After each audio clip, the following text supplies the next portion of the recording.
Testing mic. 1, 2, 3. 1, 2, 3. Testing mic. Give me a 1 if you can hear me loud and clear. If it's working. Hope it does.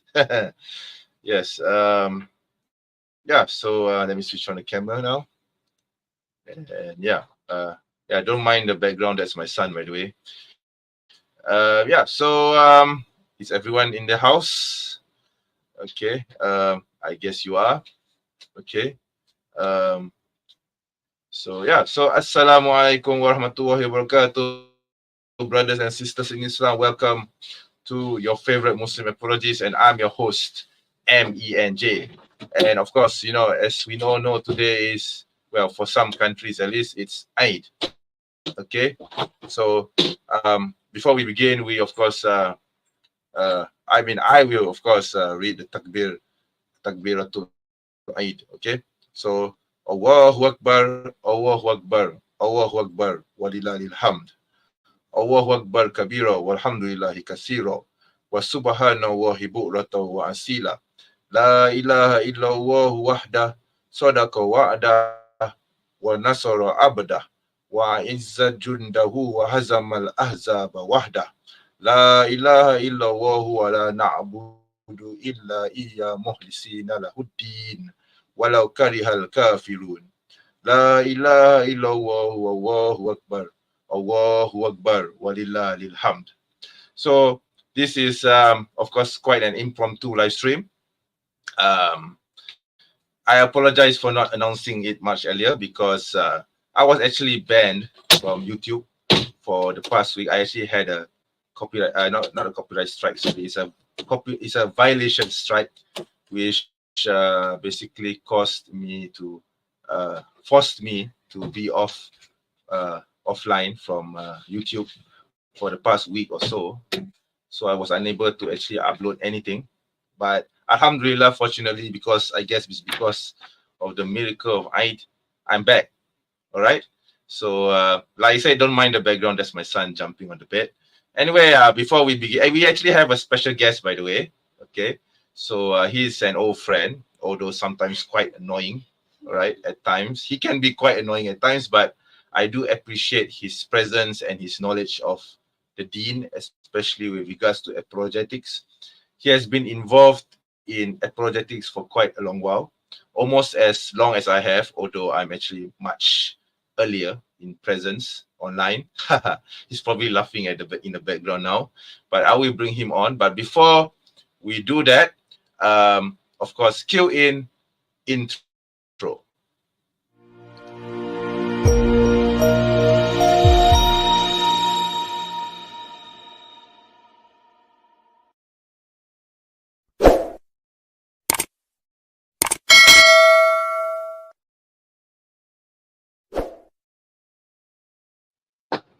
So yes, we are back again, and currently the stream has been running for about 6 minutes. Yes, and we have 6 viewers watching this live stream right now. So that's great, I guess, considering the fact that I kind of announced the stream quite late, and it wasn't actually in advance. It was quite an impromptu thing, but yeah, I'm actually back in the house. All right. So anyway, I'm going to bring him on, and I hope he's not going to be the annoying brat that he is. Okay. So let's see now. All right. So I brought you on. Yes. Salam alaikum. Yeah. What an introduction, man. Walaikum salam wa rahmatullahi wa barakatuh, and happy Eid to all the Muslims. Well, 6 people aren't that. Well, that's quite a lot, actually, considering if it's relative to, say, for example, the gathering that Noah ever had for what, almost 1,000 years, right? He only had less than 100 Please people, don't man. compare to Noah, man. So Oh my god. considering Okay. Right. considering that 6 is actually quite massive. So yeah, congratulations to you on that. I do have a fan base, bro. All right. So actually, it's just gone up to 7. So yeah. So it might actually go to 10 or 11. Okay. Throughout the course of our of our show here. So depends on how long you All want to right. be here, though. I mean, that's okay. We don't have a time Sure. limit. All right, we can say Yeah, we maybe can a few speak minutes. on any Maybe topic. a few minutes. Come Sorry. on, bring them on. I'm only going to be around for like a few minutes, as I told you, right? But bring them Yes, that's along. I right. mean, ask them to come on board on stage and join the Sure. forum. So Talk with yes. us. So anyway, for those of you who watching right now who don't know who he is, he's Ibnu Anwar. So he's the webmaster of the website Unveiling Christianity. Why are Unfortunately, the you? website has been down. Yeah, the website has been down for quite Unfortunately, some time. yeah, yeah, because Unfortunately, yeah, somebody who made an oath to uphold the website for all eternity. yeah, I'm I'm not keeping that gonna low. name names. Yeah, he's actually referring me. Okay, I have no shame in admitting that, but it's not my fault because there were some technical issues that caused the site to be down, and I guess due to my age, it was also partly my fault as well. I forgot to renew the domain, and now the domain has basically expired, and I'm But unable to actually recover what do you the mean because domain. of your All right. age? What do you mean you forgot because of your age? Are you telling me that I'm old, man. senility I'm has dawned upon you? You're not old. Oh my god. I'm old. I'm older than you. All right, I'm older than you. But anyway, Ayo, yeah. ayo, So anyway, ayo. anyway, yes, I'm old. Okay, I'm old. I'm not young Okay, anymore. so I mean, the so last. so so I think the so first time we so met, what's gonna I was so very what's gonna relatively young, by the way. so what's gonna happen to Yeah. So um yeah, the material on my yeah. website?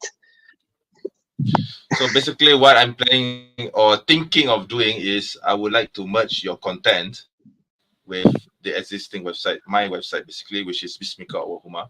So yeah. So it all depends on whether you agree with that or not. All right.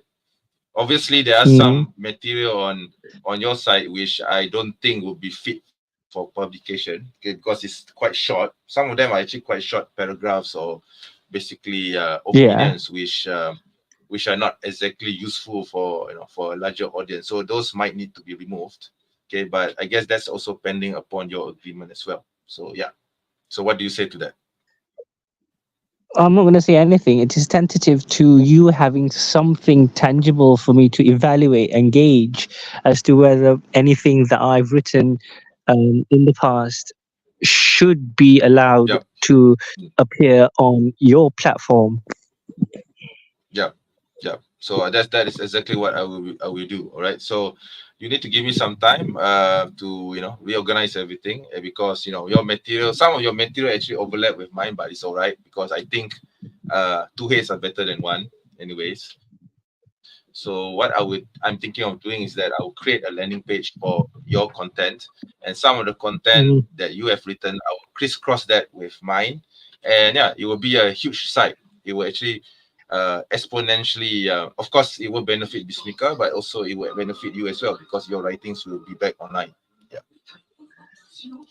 Okay, as long as the writings are intact and they're not, hijacked and somebody else's name appears on them.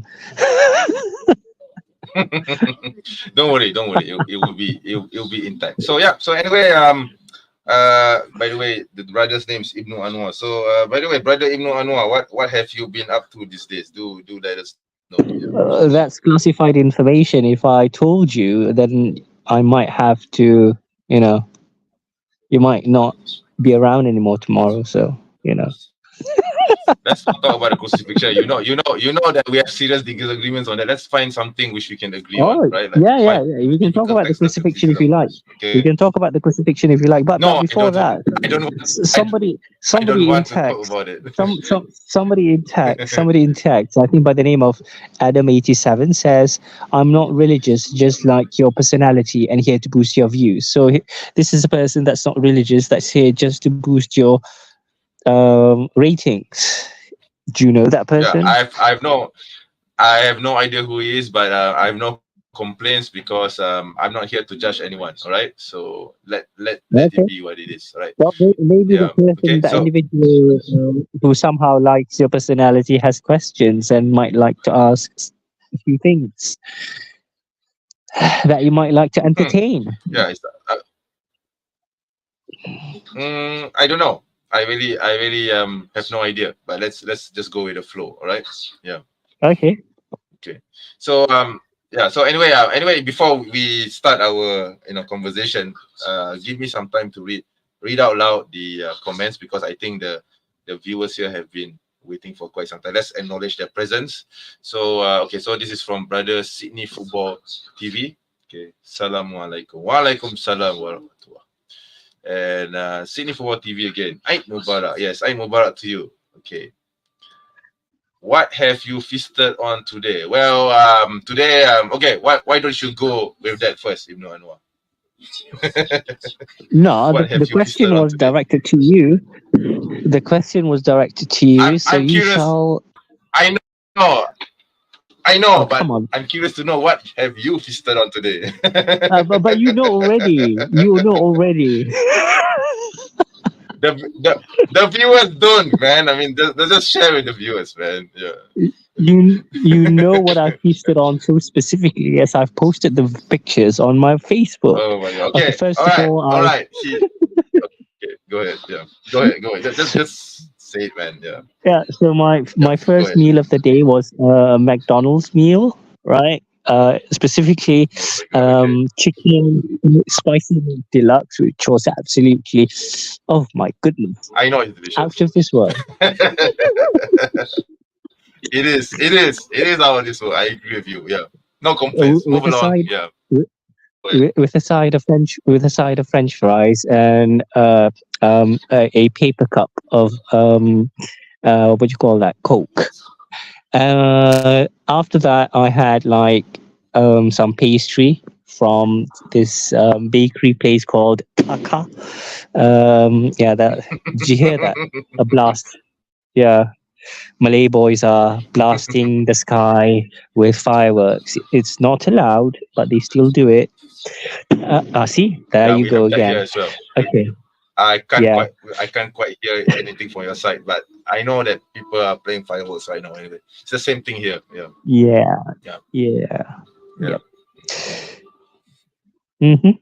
So just Yeah. now, like a couple Yeah. of hours ago, I had dinner with my parents. So a dinner was A&W. Yeah, the American brand A&W. Yuck, man. So Who eats A&W these days, man? Yuck. Yuck. it's Yuck. it's nice. It's delicious. Oh my goodness. So the coney dog. I had beef coney dog. It was tenderlicious, yummylicious. The bread was just so nice. And I had a side of curly fries, and the root beer was tremendous. And then I couldn't help myself, and I ordered another helping of fried chicken, and we Mm. also had waffles with Mhm. maple syrup, and what else? You saying all this just to make me jealous, aren't you? Oh my god. Okay. Well, anyway, on my end, I just had some traditional food. So basically just a bunch of chicken satay, okay, satay and lontong. Sorry, yeah, lontong, yes, lontong and What lodeh. happened? So these are What, all what happened? What happened to your traditional ketupat foods. and Okay, rendang? What happened to your ketupat and sorry, rendang? What happened to your I can't ketupat eat and rendang. rendang?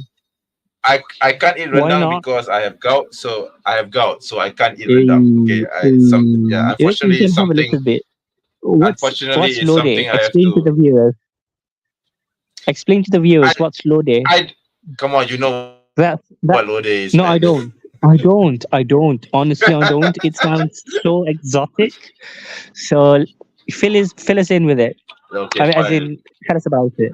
I don't know how to explain it, so I'm just going to just show pictures of it. Okay, so let's just share this.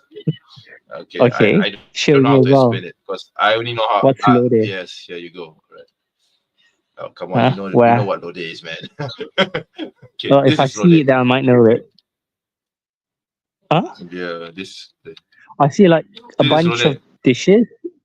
Huh? What is that? This is Lode, man. This is Lode. As in, can you zoom in? The, Oh, okay, I'm zooming in. lontong. No, that lontong is Lontong. the rice, but lontong is the cube, the rice cubes. But lode is Right. the basically the gravy that comes Right, with but it. I, I, Yeah, I, I, I call the whole thing lontong. Okay, that's nice. Yeah, lontong is nice. Lontong, yeah. by the way, is not a Malaysian dish, right? It's an it's an Indonesian dish. No, it's a Malaysian. Okay. It's a Malaysian No, no, dish. no, no, Yeah, yeah. no, no, Please no. don't It's be an like. Please Indonesian don't dish be. that was Please don't. Malaysianized. No, it's Malaysian dish. It's a Malaysian dish. I will never No, no, no. It's admit it to be an Indonesian. Indonesian dish. No, no, no. It's Fine, Indonesian. The fine. word Stop. Let's lode stop arguing, man. itself. Whatever. is, Fiverr. I'm not going to. I give up. Okay. yeah, I give you up, should be man. All right. proud of your Indonesian heritage, you Javanese. I'm a Javanese Malaysian, not a Javanese Indonesian. Okay. All right. Doesn't Okay. So matter. anyway, yeah. Let's Doesn't continue matter. with the. Your DNA Let's goes back continue. to Indonesia. Okay. Fine. Okay. Right. Let's continue with the comment. Reading the comments. Okay. So brother Sydney Football, the usual action music. He's referring to the intro just now.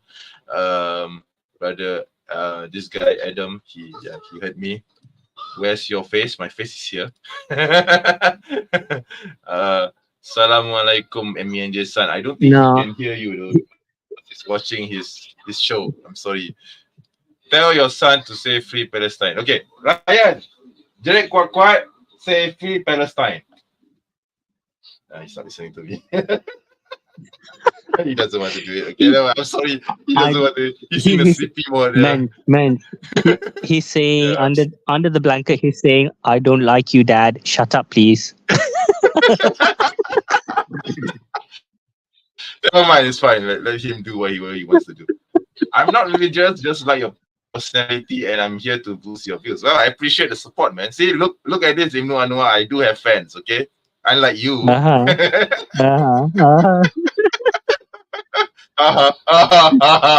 Okay, Brother Siko is here. Waalaikumsalam warahmatullahi. By the way, Brother Siko is another fan of mine. He always comes onto my shows. Eid Mubarak to you as well, brother. Yes, how's Poland, brother? Let us know. All right. Let me see now. Okay, he's there. Just Brother Siko is asking, McDonald's not boycotting it. No. Why are you not boycotting McDonald's? Why I answer that? Why are you not boycotting? Yeah. Go ahead. Shall I answer that? Okay, so if you actually look into the matter, you will find out that the McDonald's franchise is owned not by any particular individual, right? So it actually has no direct ties to Israel. It is not headquartered in Israel. No. I mean, much of its business, of course, is in America. And you might say extraneously that it pays taxes to America, and American taxes go to Israel. But if you want to make that argument, then you're going to have to stop using a lot of your technology, including computers, right? Because and also Google, by the way, and Facebook, because these are platforms that actually do directly contribute to Israel. So if you think that extraneous arguments, if you think that making extraneous arguments linking fast food to Israel is sufficient basis to boycott something, then you need to be consistent and stop boycotting things that actually do directly contribute to Israel. That is only sensible. But of course, you're not going to do that. You're going to continue using Google, you're going to continue using Facebook and other platforms that actually have clear ties to Israel, Zionism. Surprisingly, I agree with you 100%. For the first time in my life. I don't know why, but I do agree with you. At least you're being rational here, okay? So I guess we do have some similarities on that point, okay? Yeah, surprisingly, I guess maybe we do have some similarity. We share something after all, okay? Apart from our usual arguments on Facebook, okay? Ha ha ha ha. Okay. Anyway, brother Aladdin is a sheikh. Sheikh Aladdin is here. He's a Palestinian who's now based in the Philippines, I think. Yeah. Walaikum salam Oh, that's nice. warahmatullah, brother. Eid Mubarak. Eid Mubarak, Sheikh. Okay. So here's another fan of mine, Alham. Okay. Walaikum salam, brother. Apa khabar? He's a Malaysian, by the way. Selamat Hari Raya Aidilfitri. Kai Jai Jai So how, Kuala. Yeah. so how many viewers are Alham. there so far? How many viewers Yes. are there so far? We have about 7 viewers right now. See, I do have a fan base. Okay.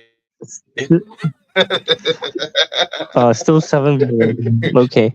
So why don't you let them weigh in on the question of the crucifixion that we've been? No. Let's You, not. you Let's know not what talk happened when I about started such posting things my right now. views? Everybody Yeah. got so agitated. Everybody got so agitated, especially you. Of course, I get agitated, and I don't want to. I don't want to do this here at now. Okay, on this particular live stream now, because this live stream is supposed to be well, just a sharing session and something relaxed and not too heavy. Okay, on apologetics. All right. You Okay. mean a So yeah. chilled session, a pillow talk at night. Yeah. Yeah, sure, whatever. This is brother Saifu. He's also Malaysian. Taqabbalallahu minna wa minkum. Yeah, jazakallahu khair. Yeah. Selamat Hari Raya Aidilfitri, brother Saiful. Yeah. So I do have a fan base, man. Who says I don't? Okay, right now, by the way, the viewership has gone up to 8 people. All right, that's good. Look at that. Look at that. 8 people, man. So have them. Yeah, so have them contribute. China is global economics and owns a lot of America. Well, that's true. That is true as well. Starbucks can claim the same, yet their founder, who gets a lot of dividends, I believe, is an ardent Zionist and does support the financial. I'm not quite sure about that, but yeah, some entities do have actual direct ties to Israel, and a lot of personalities like Zuckerberg, they are actually unabashed Zionist supporters, or directly Zionists themselves. Yes. Yes, that's right. Yeah. So yeah, I think Brother Siko probably partially agrees with you, I guess. I don't know. Maybe he doesn't agree with you 100%. But yeah, I guess we can find some some common ground, I hope. Yeah. So yeah. And then brother Saiful says, yeah, this okay. So yeah. Not bad. We have quite a good crowd actually, considering the fact that I announced this quite late. So actually, before you said you stated your intention to join, I actually wanted to bring my son in and say a few words, but go ahead, have him come over and say a few words. I don't mind since you are here. Yeah, so yeah, it's okay. You can call him over, introduce him to the crowd. This is your offspring introduced to the world. My only begotten son. Yeah, my only begotten son. The one that's going to continue your line of succession. Unfortunately, I don't think he will be continuing my work in apologetics, but he can choose whatever path he chooses. I didn't mean your thought processes, your things that you've done in apologetics. I'm talking about genetics, man. Biologically, he will continue your progeny. I guess so. Yeah, I guess. Yeah. Unless if he dies early. Now it sounds so grim, right? You're jinxing your own lineage, man. You're jinxing your own lineage. I mean, it happens. It happens, right? I mean, about a few days ago. It's so weird. No, I'm not. I'm being realistic, because you see, a few days ago, or was it last week? I read the news. There was two boys who died in a horrific accident, and they were the only children of this family. So it was quite sad when I read the news. And I mean, it can happen to it could happen to anyone, right? So كل نفس ذائقة الموت, right? Yes, of every course, of life course, of shall course, of course, experience death. Well, that is the promise of the of Quran. course, of So, course, well, of course, death of is course. a reality of existence, and we expect it to be something that is to be expected. It is something that shall come upon every life, of course, surely. But you don't just say it out loud as you just did, jinxing your lineage like that. I'm just half joking, all right? So Yeah, don't worry about. I yeah, mean, don't worry about it. I Yeah, know, I don't know. sweat it, all right? So yeah, yeah.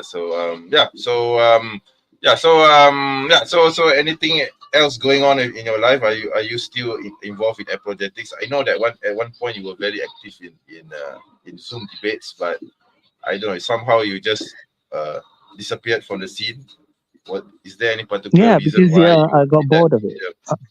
I got bored of it. Because as I was telling you in backstage, in the backstage, behind the scenes, uh, Yeah. there is there is a Hmm. um, what's the word for it?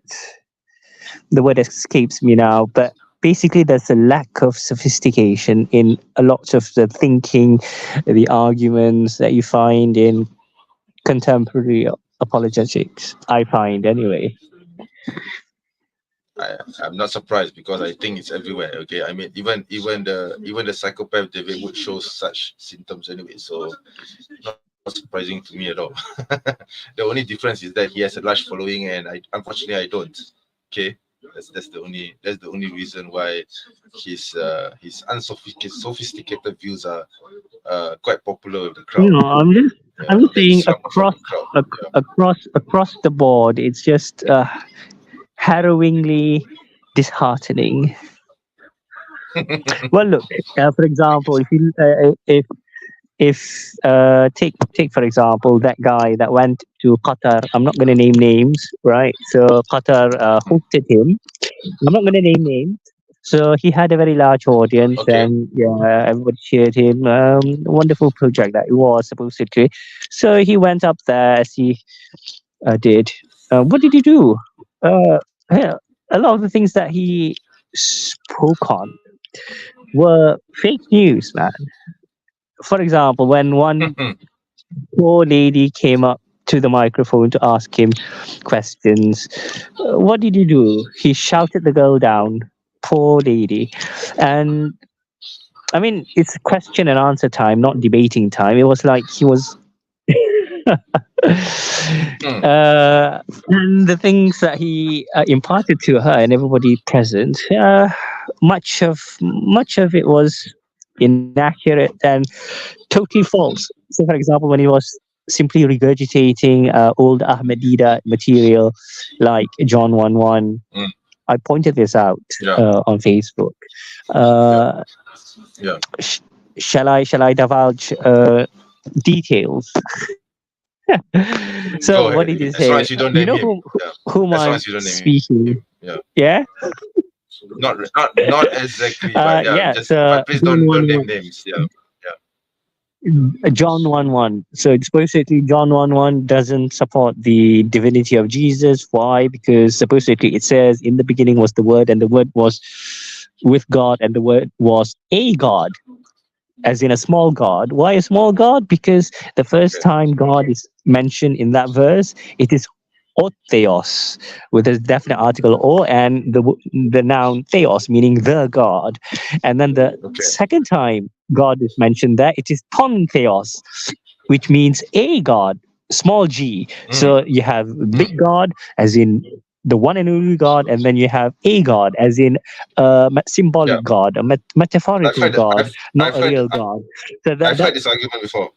yeah, I've heard this well, argument before. the argument completely crumbles when you actually read the Greek and know some basic language knowledge. Okay. Okay. Mm. And arche and Okay. hologos, kai hologos and Are there any? proston theon, kai theos and hologos, right? So that is what the verse says. In the beginning, and arche, Mm. in the beginning was the word, the logos, and Yes. the logos proston Yes. theon literally Was with God. means face to face with. Pros means if you were to take that literally, face to face, to be with. So proston theon, Yes. yes, ton theon, pros, and archeon and ho logos and proston theon, right? So yes, Yes. the word there is what? Ton theon, not tontheos. There is no such thing as tontheos in Greek. It is an impossible construction. There's no tontheos. Tontheos does not mean a god. Tontheon is in the accusative. It actually means otheos, means the god. Yes, that does occur in the first instance when God is mentioned. The second instance, in the third Okay. clause, if you like, kai, theos, and hologos. There is no article there. It just theos after the conjunction kai theos and hologos, and God was the word. Literally, that is what it means. Kai and theos, God, kai theos and Okay. hologos was the word. That is what it actually means. So the Mm. explication that person gave was that not just off base, it's a complete fabrication. It's a total misreading of the verse. And he did so shamelessly. It's unfortunate. And nobody noticed it. Why? Because Because people nobody don't knows know Greek. the subject. Because Yeah. nobody knows Greek. Yeah. Say again? No, it's Yeah. not that nobody knows the Greek. It's just that the audience, as in the people in our field, Islamic Yeah. apologetics, they're not familiar with this material, the subject matter. Yes. Yeah. Yep. Yep. That's true. That's true. Yeah. Unfortunately, this is something that permits across the board. Okay. I mean, even the not going to say names, but even the well-known apologists on YouTube, they themselves are not familiar with the text themselves. And I don't claim to be familiar with the text too. So I don't go into the linguistics. I mostly deal with biblical criticism and textual criticism. So I'm in a totally different area altogether. Yeah. I don't claim to know linguistics, so I don't want to. Yeah, I don't want to go in Habibi, and do that role. Habibi, Yeah. I, Yeah.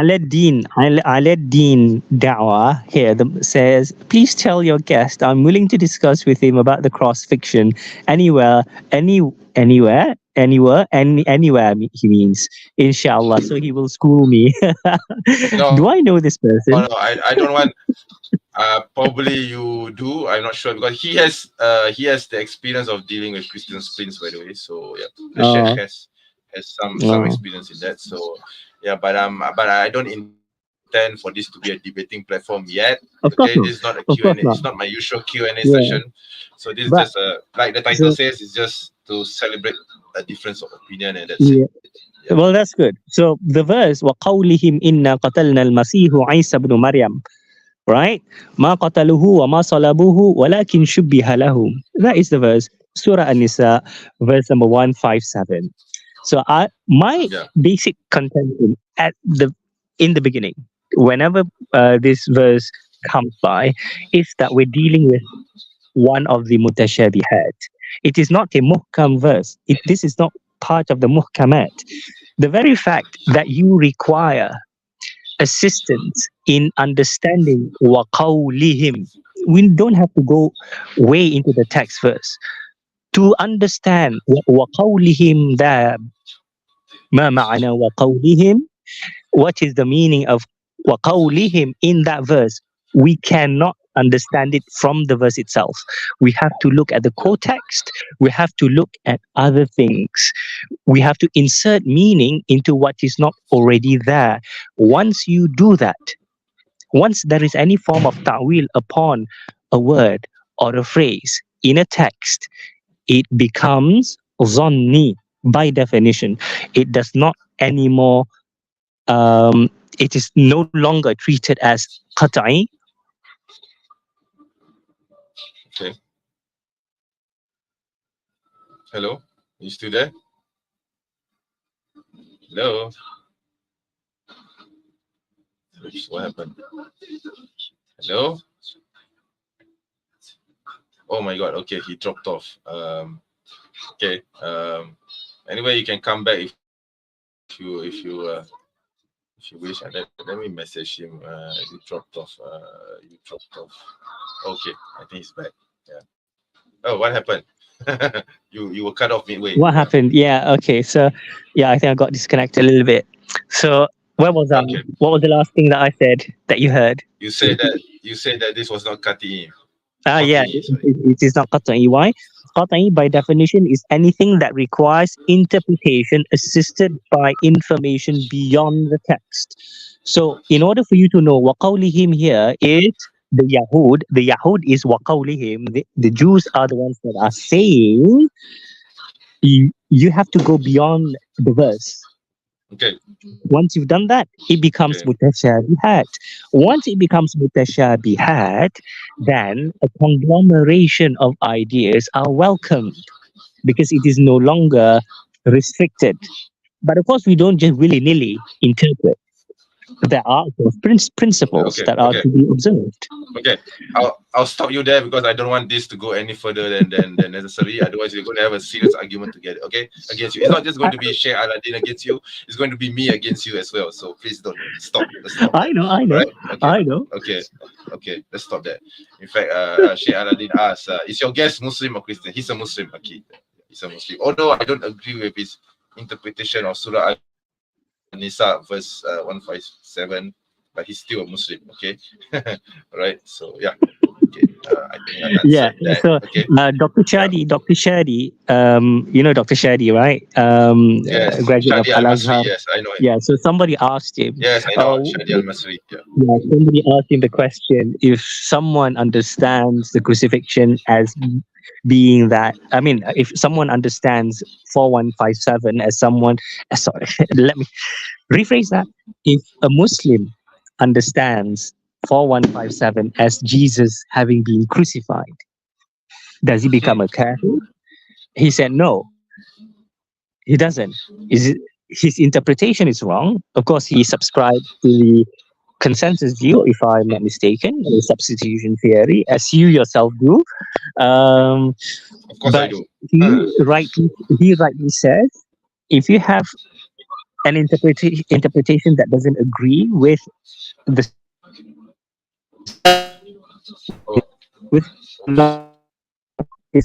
Oh, you're breaking up, bro. Sorry, bro. Your mic is breaking up. Yeah, I Hello? think it's Oh my God, yeah. disconnected again. No. I think it's my connection.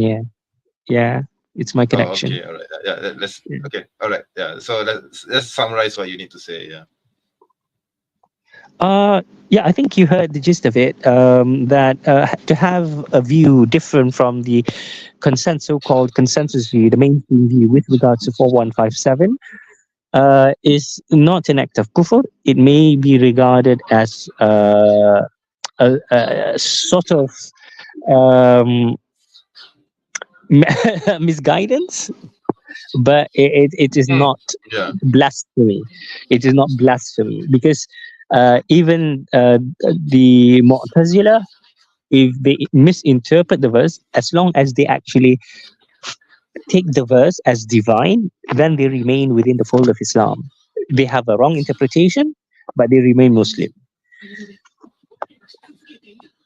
Okay, whatever. I guess I'll just let's try to just not stop talking about it, because otherwise I feel that we're going to go into a serious argument with this again, and I don't want to repeat of that. So anyway, we have been running the stream for about 41 minutes, and there are 10 viewers. Wow, I have 10 viewers watching this stream right now. Would you believe it? 10. See, I do have support, man. You should give me credit where it's due, okay? That's good. Yeah. It's probably because we're discussing something heated here. I'm trying to control the temperature. That is why I had to stop you several times. Okay, so yeah. So anyway, yeah. So otherwise, otherwise we're going to be at loggerheads with each other. Okay. But anyways, I do respect your opinion, even though I may disagree with it wholeheartedly. But I do respect. Yeah. I mean, it's like what Voltaire says. Okay.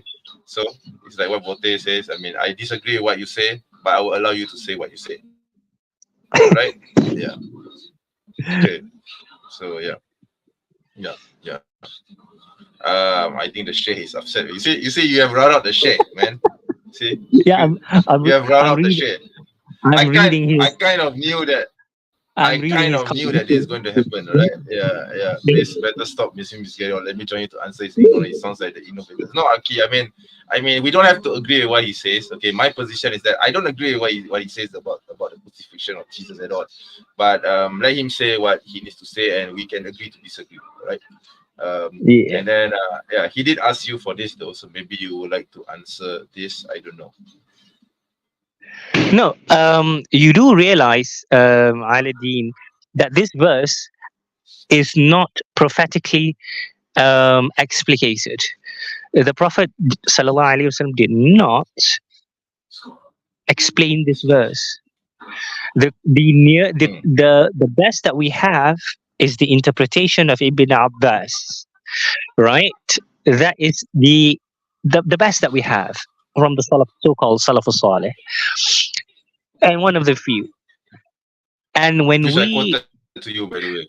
when we query the basis of this narration, this athar, what do we find? Nothing. We don't know his source. We don't know where he got his information. Who is Tatianus? We don't know.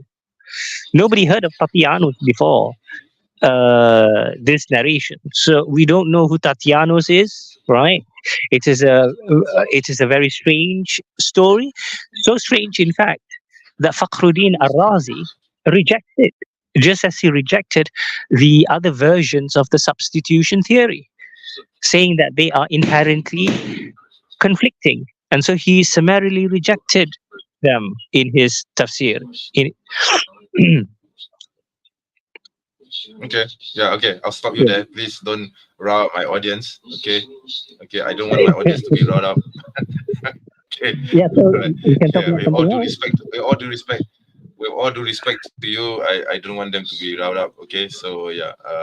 Yeah. So anyway, let's move on to something less heated.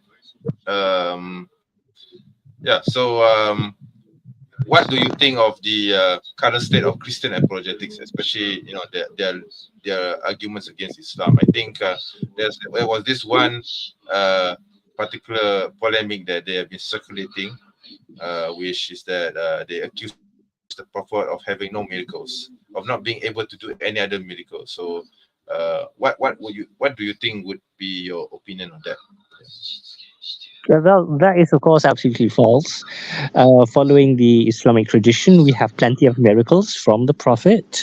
In our Hadith tradition, in the Quran itself, of course, they mistranslate, they misinterpret certain verses that are found throughout the Quran, supposedly denying that the Prophet Muhammad was able to perform miracles. Yeah, we know that. These are worn out We do know that. arguments. They're not new arguments. Yeah, these are recycled Of course. arguments that were forwarded decades back, if not centuries back. Yes. Yes, of course. Yeah.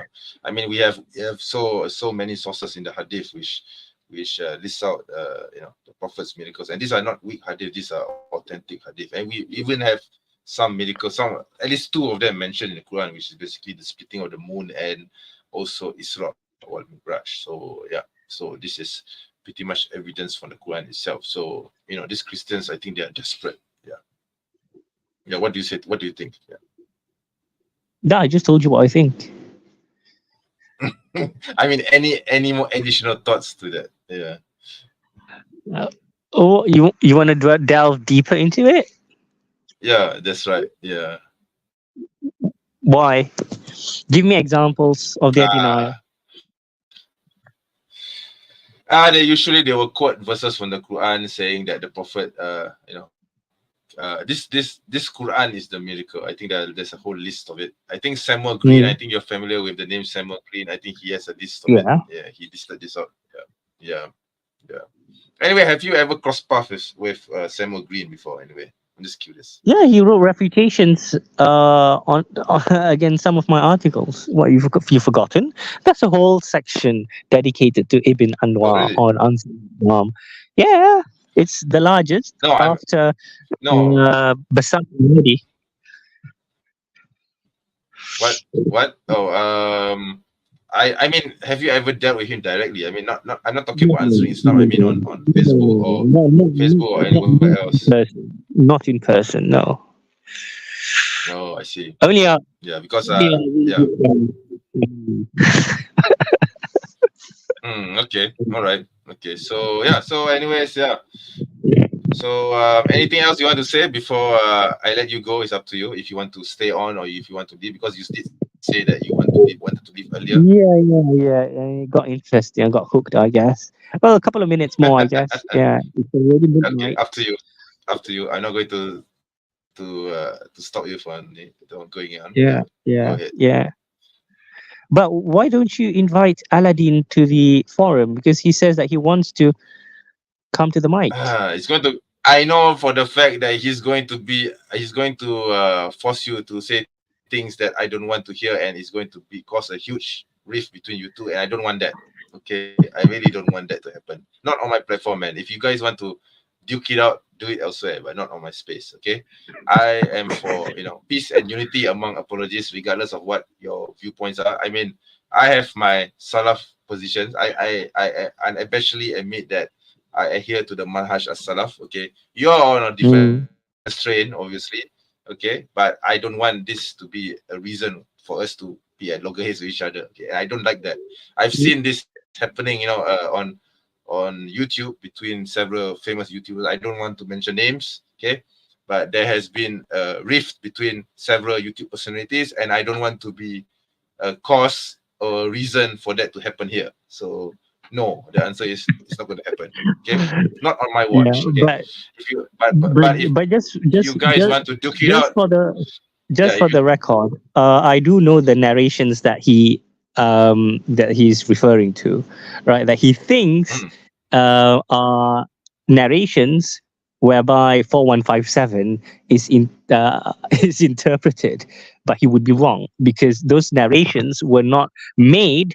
If he knows anything at all about the wurud of those narrations, he would know that they were not given mm, mm, for mm, the sabbath of yeah. And 4157. anyway, We what I'm going to do is what I'm probably yeah. going to do is after you leave the show, I'm going to invite him here, and I will let him say his piece as well, so that it's balanced. But I'm not going to put you both together on the same stage and duke it out against each other, because I don't want to be a reason or cause for the rift. Okay, right? So that's so just have so share here. Please be patient. I will bring you on, but only after after Ibnu Anwar decides to take his leave, so to speak. Okay, and I will let Sheikh. I will let you say whatever it is Yeah, you need to I'll say. go in like 2 minutes because I also want to hear what he has to say. Yeah, I'll Sure. go to your YouTube and I'll listen to whatever he has to say, and yeah, he can have his 2 minutes of fame, and yeah, I'll Yeah. give him By the the way, time. we have 12 viewers now watching this live stream. Wow, Of course, this because we're is talking quite a about lot. Wow. we're talking Usually about I get something about worthwhile. That's why. no, it's nothing to do with that. I think it's just because of my handsome face. Okay, but yeah, I'm just joking anyway. But usually I get about seven or eight views. Okay, so Yeah, I this is quite understand good. that. I understand that. Yeah, Yeah. this is good. Yeah. So do you want to continue, or do you want to wrap this up before I bring on Sheikh Aladdin? Yeah. Yeah. So I'll just say that I do recognize the. I think some of the people in text are a little bit confused as to what really is going on with regards to 4157 vis-a-vis the person speaking now. Well, basically, my stance, to make things clear for those who are I take 4157 as a non-denial to the historicity of Jesus's crucifixion. I take 4157 as accommodating the actual crucifixion of Jesus. That is to say that I take the position that Jesus, as a historical personality, was actually crucified way back in his time. at the behest of the Romans. And 4157 doesn't actually deny that. Basically, 4157 contextually and contextually is a denial, in my estimation, Okay. and this is agreed Okay. Fine. by other people as well, Okay. I'll is stop. a Okay. denial Stop. of Stop. Stop. the claim of the Jews. That's it. Okay. Okay. All right. Okay. I'll stop you there right now because I don't want this to go any further necessarily. Otherwise, I'll be sitting and go against you. Okay. So yeah. Thank you, brother Ibn Anwar, for your time, and I do appreciate your presence here. Although Yeah. I feel that if you're going to debate about that particular topic, you're going to be fighting against each other. But I don't want that to be a reason for any discord. Okay. So you're free to leave. You're free to go. Okay. I'll listen in from YouTube. Yeah. Yeah, just come to my channel and you can watch it from there. All right. Okay. Yeah. So Yeah. salam Sure. alaikum. Yeah. Yeah. So there's that's Ibnu Anwar. So I've just posted the StreamYard link for Sheikh Aladdin to come on. So if our brother Sheikh Aladdin would like to come on and say a few words in response to what brother Ibn Anwar said earlier, he's free to do so. If he has left, then it's too bad then. But I'll say a few words about it shortly anyway. If Sheikh Aladdin would not appear here, okay, because I too have serious disagreements with Ibn Anwar anyway.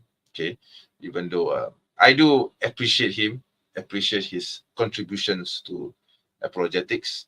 In fact, for quite a while, I was his webmaster for his website, which unfortunately had to was disappeared due to technical difficulties. Okay, so yeah, I mean, I will say if Brother Aladdin or Sheikh Aladdin is gone, it's not present any longer, then I will say something in response to what Brother Ibn Anwar said. Okay, so one thing is certain, he's right. Ibn Anwar actually is right about this being something which is not really a point of contention. I mean, in terms of the details. Okay, so although I truly disagree with him with regards to his claim that Jesus was truly crucified, literally nailed at the cross. Nails were pierced through his wrists to the cross, and he was saved only during that process. I would actually disagree with him on that, but I respect his views. As I said before, I would actually quote Voltaire in the sense that I may strongly disagree with your views, but I will allow you to say whatever it is that you think are your views, and I don't have to agree with it. So basically, I would say it's a compromise of sorts in terms of coming to the point where we can agree to disagree. Okay, that doesn't mean that he's right. That doesn't mean that I agree with what he said. Okay, I'm just allowing him to say whatever it is that he wanted to say, but that doesn't mean that I have to agree with him. And yeah, and we can refute his points. Obviously, my position is that Jesus was never crucified at the cross, and I think the verse "Wama qatalahu, wama salabahu" is actually very straightforward in that sense. Okay, I mean, the thing is, the verse actually says that Jesus was neither killed nor crucified. I mean, if Jesus was crucified during that process and he was only saved during the process of crucifixion, then why did Allah subhanahu wa ta'ala needed to mention that the verse in the verse saying that he was neither killed nor crucified? Because he could just say he was not killed, wama qatalahu, and he could just end there. He didn't need to, Allah subhanahu wa ta'ala didn't need to say wama salabahu, because obviously if you say wama qatalahu and you exclude wama salabahu, it means that he was not killed, but that doesn't mean that he was not crucified. You see, so I think in that sense, it's quite clear that when Allah Subhanahu wa Taala says "Wama qatalahu wama salabahu," because He gave two quantifiers: He was not killed and He was not crucified. So clearly, Jesus was neither killed and he was definitely not on the cross when it happened throughout the event. So my position is a bit more textual in a sense, and you know, obviously historians, the Christian historians can say whatever they want. They say that, oh, there was a man by the name of Jesus who was crucified. Tetian, I know Tetian, Rhodes, Papias Rhodes. I mean, what was his name now? Josephus said that there was a man who was crucified at the cross. I mean, all historical sources clearly say that it was Jesus. But then that goes to the next verse, right? It says it appeared so unto them. So why can't we take that point and say that yes, it's true that someone did see Jesus being crucified on the cross, but it was made to appear so. Okay, I mean the next verse actually says that the whole event did took place, but was it really Jesus that was on the cross? So that is where I wholly disagree with brother Ibn Anwar on this point, on this matter. Yeah, so I think he's actually watching this right now. He probably is disagreeing with me on a lot of the things, but I guess we just need to agree to disagree. Okay, I wanted to really bring on the Sheikh and get him to say a few words about this and to expound on this matter. But unfortunately, I guess the Sheikh is, yeah, you rowdy him up too much, brother Ibn Anwar. Okay, if you're listening, so I guess he just left. Okay, I'm not too surprised. He would usually do that. I hope that the Sheikh would not, that I hope that would not make the Sheikh upset against me. Okay, because that's not my intention, and I hope that he will come back at some point. Okay, so anyway, the stream has been running for about 59 minutes. Wow, it's almost an hour. And there are 13 viewers watching this live stream. Wow, it's amazing. Okay, so okay, that's very encouraging and that's very interesting to see. And I guess I do have some clout. Okay, not trying to brag or anything, but alhamdulillah for blessings. Of course, obviously, I should have announced this live stream much earlier, at least 2 or 3 days earlier before I go before I go on live.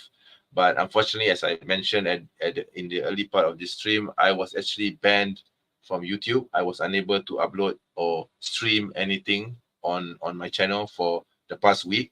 Okay. So due to this strike, it wasn't a copyright strike, by the way. It was a copyright. It was a violation. It was a YouTube guideline violation, which is actually much more serious.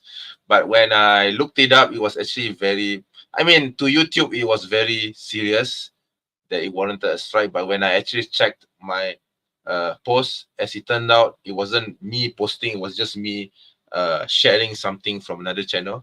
The irony is that that channel didn't get banned, but I got banned. I mean, I got a violation strike for it.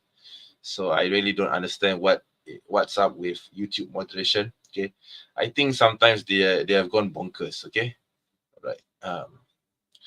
Okay, so brother Silko, can I come out regarding the boycott? Okay, go ahead. I mean, the link is there, okay, so you can come and join the stream. Okay. I think I can go on for at least another half an hour before I say goodbye to you all. So yeah, please do. Okay, please do come on. Feel free to come on. Right. Sheikh Shafi, this is another supporter of mine. Walaikum salam warahmatullah, brother. Good to see you, mashallah, after a week of not being able to post anything online or to stream anything online. Okay. So yeah. Brother Siko is here. So yeah. So Salam alaikum. Walaikum salam.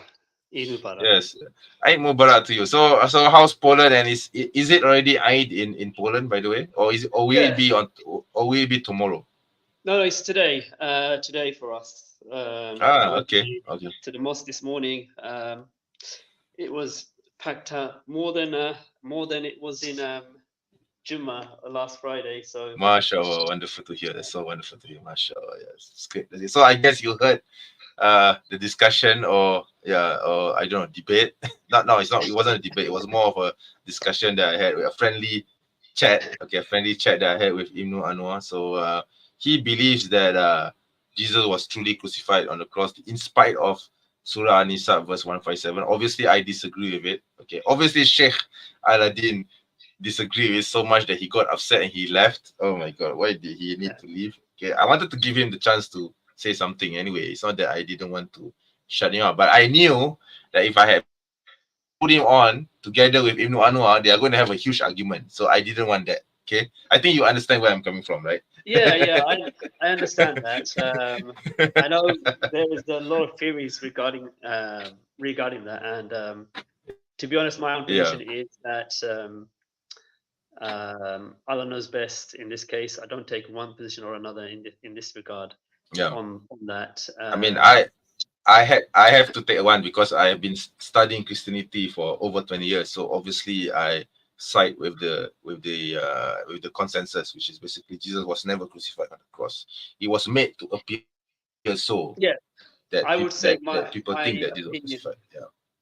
I would say my opinion is pretty much that he wasn't crucified based on the Quranic verse that everyone mentions.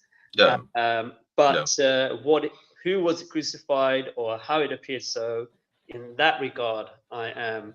Yeah, we are not told the details. Yeah. Yes. Of course, we can only theorize. Okay, but of course, obviously, I mean, for my own readings and my own studies, I have my own theories on how it happened. But this is not the place to share it now. Anyway, maybe I will probably record it in a different video or something. Yeah. So, but not here, not today. Yeah, because this is Eid, and we're supposed to be celebrating Eid, and we're supposed to be, joyous. It's supposed to be a joyous occasion, and we're not supposed to be descending into arguments about such things. Anyway, yeah, you were going to say something about the boycotts. Yeah. Yeah. So regarding the boycotts. So. By the way, for the record, I am on the same position with Ibn Anwar on that because I don't boycott any of the fast food chains. Okay. Yeah, and you might disagree with me on that, but I guess let's just agree to disagree. Okay. Yeah. I mean, I'm in Poland. It makes it much more difficult in that sense. But okay. My position is that boycott has to be targeted. So it's impossible. There are certain firms which are going to be very difficult to boycott. Yes, that's right. For example, a lot of products are made by, I think it's Unilever, who under other brands have a lot of products under them, and sometimes those are the most prominent products you'll find at the supermarket. Sometimes you go to the supermarket and there's 3 brands, but actually they're all under the same company. So with boycotts, it has to be targeted. With McDonald's, I understand how they work. They are franchised, usually owned by locals who franchise from the company McDonald's itself. So I can understand the people, whether they decide to boycott or not. It really depends on their own. Personally, with things like where they are in such a manner, it's actually ideal to look at the main company, or in this case McDonald's in America, and how they deal with things. I cannot personally find any direct links, but what I would say is the boycott of McDonald's and Starbucks itself has shown that boycotts do work, and they do put pressure on companies. That is one of the, even though it's regarding McDonald's maybe a miscommunication, because it is the local branch in Israel, which is run under Israelis, that gave free food to the IOF. Regarding tech companies, it is highly difficult to boycott companies such as Microsoft or Google, who are market leaders. Whereas with things like X and Facebook, you are, as an individual, able to boycott them. Whereas if you are a company or an organization, unfortunately, you have to. It becomes a bit like which position would be for the greater good in that sense, and I would leave that up to the individuals to decide, because obviously you would prefer to boycott them, but same with like X, for example, but it does make it difficult for you to get yourself noticed or your message out, because they do control this pathway and there aren't many alternatives. The only alternative right now, which is not under that influence, is TikTok, which is under the Chinese influence, and that is, you can see what's happening in the US over that, which I find very, very amusing, because Yes, it is China, amusing. China It was amusing. Yes, blocks Western or international companies yeah, yeah, in they do. the social media market, but they are upset Yeah. about America doing the same to TikTok. And America, who's all for free speech and liberty and whatnot, how I'm rigid it blocking. I'm blocking TikTok. Yeah, it's quite Yes, ironic, isn't it? it just shows, the hypocrisy of both Yes, nations and their positions. yes, that's right. Yeah, So when it exactly, does come exactly. to Wherever it suits them, wherever the rules suits them, they do it, and when it doesn't, they will just go amok, run amok with it. there's no what you might say moral consistency, and this has been the Yes, case, that's right. Yeah, for a long time. So when it yes. does I come mean, to boycotting, um, yeah, it has to be targeted. It has to be those that we can actually have an effect on. That you know, let's say there is suddenly a Muslim alternative or a non-aligned alternative to X or Facebook, and if that is yeah. possible to have, then Mm, yes, we move on to over into that, give that one support, and start to decrease your um, involvement with these ones. I mean, take a look at, for example, YouTube, which is owned by Google mm. or the Alphabet company as it's called now, because Yes, they that's right. because they own it and it's the biggest platform. Unfortunately, we do have to engage in it. Yeah. Rumble, for example, for all its worth, and it is not bad. It is not equivalent to YouTube in the scope, reach, nor I is think it. with regards to Rumble, I think Rumble is growing, but it has not reached that level yet. I mean, there's No, I noticed that a lot of by the way, I don't know whether you noticed this, but I noticed that even brother Daniel Harikaju, brother Ali Dawa, not Ali Dawa, but brother Hijab, and of course Nico has always been starting to move to Rumble. I noticed that the trend is suddenly slowly moving towards Rumble. So I think yeah, if this even goes on, Rumble might take over YouTube one day, but it's not yes, going to happen that soon, right? no, Yeah, no, no, that's not gonna happen soon. Rumble does have issues with, for example, the app isn't very stable. It crashes a lot. yeah, yeah, The other thing is a lot of people are using both platforms. Even Five Pillars, for example, Dili Hussein, certain yeah, videos or podcasts that they do would not pass in YouTube, but would be fine on yeah, Rumble. yeah. That's The right. other thing Okay. is it's so when it does come to boycott, even BDS, for example, they do targeted boycotts. They do look at these and say, okay, it's possible to boycott this. For example, coffee. Starbucks is not the only coffee chain in the world, nor is it always the best. Locally, there are ones which are very, very good. I believe the founder of Starbucks still retains quite a lot Yeah, of influence and gets a lot of financial uh, benefits out of Starbucks, and he's a ardent mm, supporter of the occupational state and has given large amounts of sums towards it. So in right, that right, case, I do believe right. boycotting Starbucks, I'm wholeheartedly supportive of because of that. This is despite Mm, them not having they failed in Israel and not having any stores there. There are yeah. other By the things that way, we should.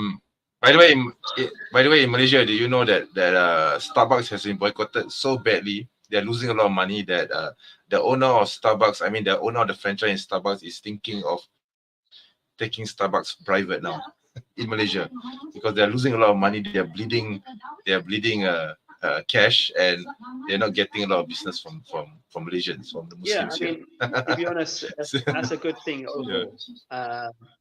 I I can understand where Probably not a McDonald's is a good bit. thing for me because I'm a fan. Not really a good thing for me because I'm a fan of Starbucks. But yeah, I mean that's just me. Okay.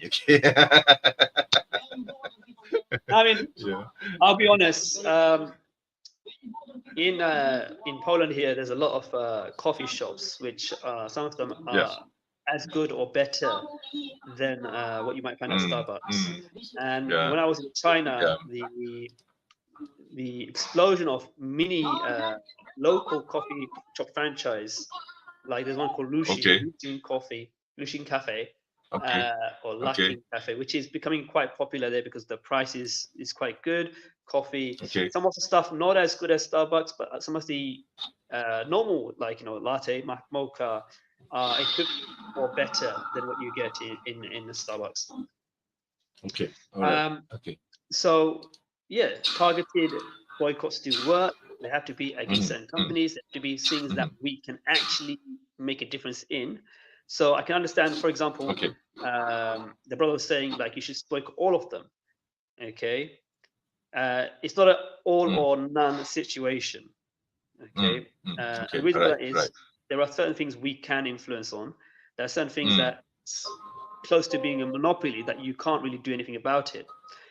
Take a look at the chip market, for example, your processor market. Intel and AMD do make chips in Israel, so it's going to be if you want to buy a laptop, it will be literally impossible to avoid. Not AMD, by the way. No, AMD doesn't have a presence in Israel. Yeah, they don't have they. Yeah, no, they don't. No, they don't. They don't have an R&D division like how Intel has in Israel, because Intel has an R&D division at Petah Tikva, I think, in Israel. Yeah. So, but AMD there's no presence in Israel itself. Yeah. That is why I'm using an AMD, by the way. Yeah, they do have. They did establish an R&D center. If maybe they have a small office or something, I wouldn't be surprised. But it's not an R&D division like how Intel has in Israel itself. So Intel. So anyway, I need. I'm sorry, brother. I need to stop here because brother Sheikh Aladdin has appeared onto the backstage. So so maybe if you want, do you want to stay on or I mean, I can mute myself and be in the background. All right. So I'm going to bring on Sheikh Aladdin because I think he wanted to say a few things about that earlier issue with regards to the crucifixion of Jesus, inshallah. Okay, so yeah, Assalamu alaikum, Sheikh. Assalamu alaikum. Assalamu alaikum. Are you there? Wa alaikum salam, Sheikh. Eid Mubarak. Yes, loud and clear. Loud and clear, Sheikh. Eid Mubarak. So right now you're in Manila, you're in the Philippines still, right? Yeah, I just came back from Egypt and Jordan. Alhamdulillah, I was on vacation, so I'm now in the Philippines. I see. MashaAllah. Okay, yeah. So MashaAllah. Okay, right. First of all, so what were you doing in the? No. Did I hear? Yeah, no. go ahead, Please, just let me ask. Did I hear you correctly? Did you say a while ago that the guy who was here, he said, according to Surah An-Nisa, chapter 4, verse 157, Jesus died on the cross. Yes, he believes that. Unfortunately, that is his position. Yes. Yeah. So in this regard, he is kafir. He's not Muslim anymore. That's not what I said. I don't know, Aki. I don't know, Aki. I think we cannot do takfir on this. I will tell you now. No, I will tell you why. I'll give you the evidence. It's not me. Okay. Ibn Baz, Ibn Taymiyyah, Ibn Uthaymeen, Salih al-Fawzan, all ulama in general, they talk about Ahmadiyya and they say that Ahmadiyya are kuffar. Because al-Ahmadiyya believe in this verse that Isa alayhi salam was killed. They believe exactly as he believed. So al-Ahmadiyya in general, not me, in general, ulama, Sunni and Shia call them kuffar. So his idea and his understanding of the verse, that's an Ahmadiyya understanding, who followed a false prophet, and the name of that prophet is Mirza Ghulam Ahmad.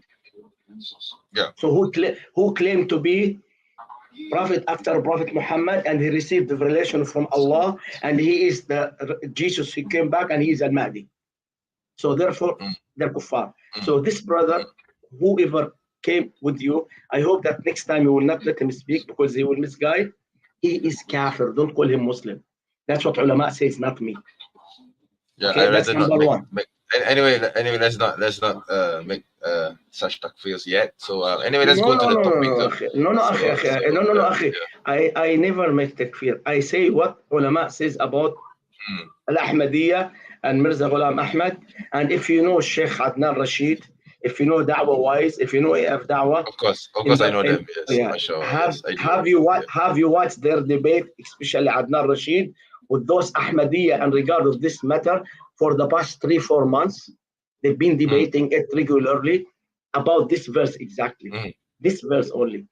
And they use the word mutawaffika to prove that he died. So we consider them non-Muslim. Number two, he lied when he said this is mutashabihat. You know what is the meaning of mutashabihat, ya akhi? Yeah. Yes, is the hidden meaning of the verses, hidden, unknown meaning. No, ya akhi. No, it's not unknown. No. That's what they are saying. But mutashabih doesn't mean unknown. Allah says in Surah Al-Imran, chapter 3, verse 7, هو الذي أنزل عليك الكتاب منه آيات محكمات هن أم الكتاب وأخر متشابهات فأما الذين في قلوبهم زيغ فيتبعون ما تشابه منه ابتغاء الفتنة وابتغاء تأويله وما يعلم تأويله إلا الله والراسخون في العلم يقولون آمنا به كل من عند ربنا وما يذكر إلا أولو الألباب, which means it is he who has revealed the book, which is the Holy Quran, to you, O Prophet Muhammad. Some of its verses are absolutely clear, explicit, and those are the core of the book. Others are ambiguous. Now, what is the deep meaning of the explicit verses, clear and ambiguous verses? The explicit verses, which is clear, that all ulama agree upon. We don't disagree upon it. Like Surah Al-Fatiha, like Surah Al-Ikhlas, Qul huwallahu ahad, Allahu samad. That's all explicit. Ambiguous, it doesn't mean that we do not understand it. No. It means that ulama understand it and they have more than one understanding for those ambiguous verses. And if you cannot understand them, turn them back to the explicit and clear verses. So this verse, when he said it's ambiguous, no ulama call it as ambiguous. All of them call it as explicit verse. Now, those ulama, they said at the end of the verse, it says, وَمَا يَعْلَمُ تَأْوِيلَهُ إِلَّا اللَّهُ وَالرَّاسِخُونَ. So they said, وَالرَّاسِخُونَ here means that they do not know the meaning. No. In between the word Allahu, وَالرَّاسِخُونَ, we have in the Arabic language letter waw, which we call harf al-atf. In English, that's grammatically. Harf al-atf in English mean conjunctive letter or conjunctions letters. Now, harf al-atf, if it comes next to it, whatever comes next to it should be referred to something that al-rasikhuna end up with a letter. Let's say the root word of the word al-rasikhuna is al-rasikhu. Al-rasikhu end up with vowel, which we call dhamma, at the top of the word. So we call it rasikhu, marfu'.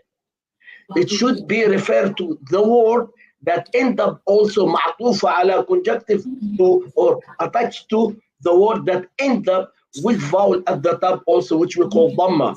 So al-rasikhuna refers to Allah. So because of this letter, conjunctive letter, that means those ulama understood the meaning of those verses, which they call ambiguous. They are attached to Allah in understanding the meaning of the verse, but they have more than one meaning, which never contradict with each other. So after they understood those ambiguous verses, they accepted and they said, "Kullu min 'inda rabbina." All those verses, clear and ambiguous, are from Allah, and we believe in it. After they understood it, ambiguous doesn't mean they cannot understand it. No, it means they understood it and they have more than one meaning, because the word in the Arabic language can carry more than one meaning, and the meaning depends upon the context. So this is the meaning of ambiguous. Now, he mentioned Ibn Abbas, and he said you only find it Ibn Abbas. You can find this in twice, which is hadith sahih. In general, nobody said that this hadith is weak or munkar. And you find this hadith in the book of Ibn Kathir for tafsir of the Holy Quran.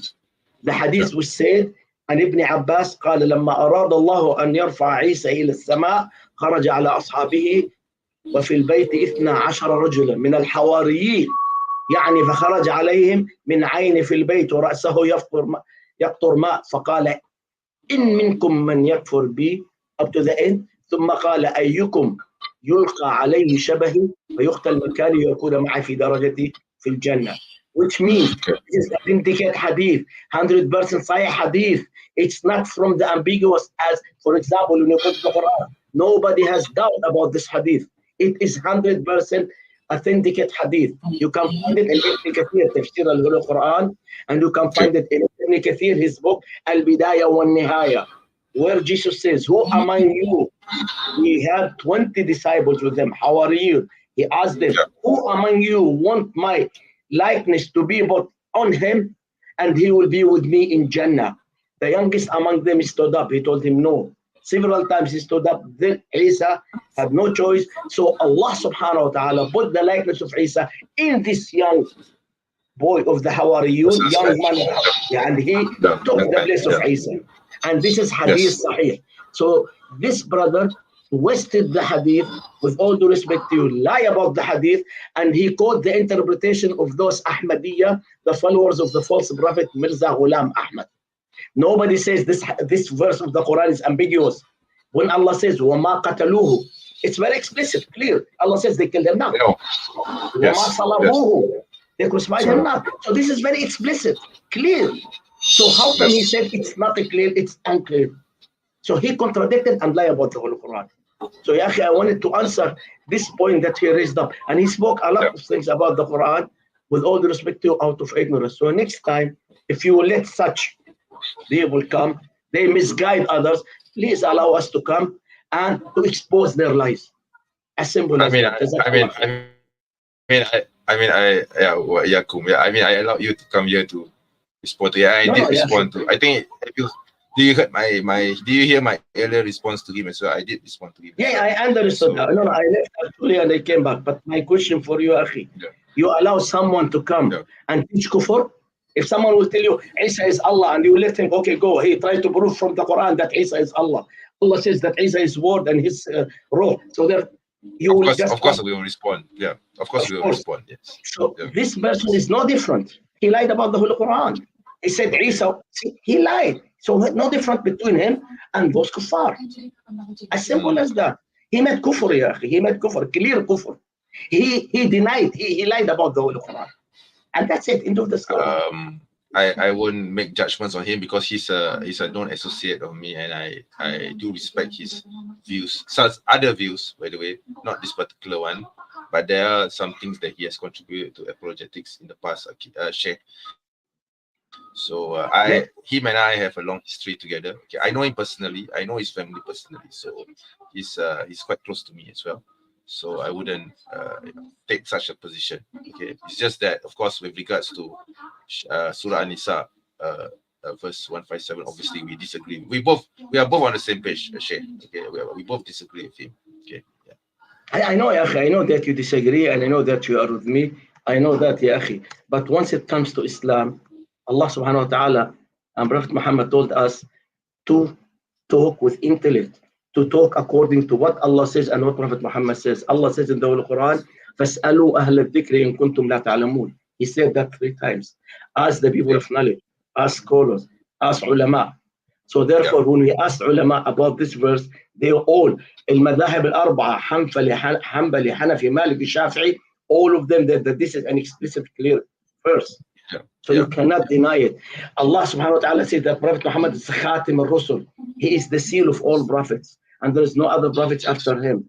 Ahmadiyya, who believe like what he believes, they denied that, and they said that Mirza Ghulam Ahmad came after Prophet Muhammad. He is the last prophet. So they contradict the Holy Quran. They lied about the Holy Quran.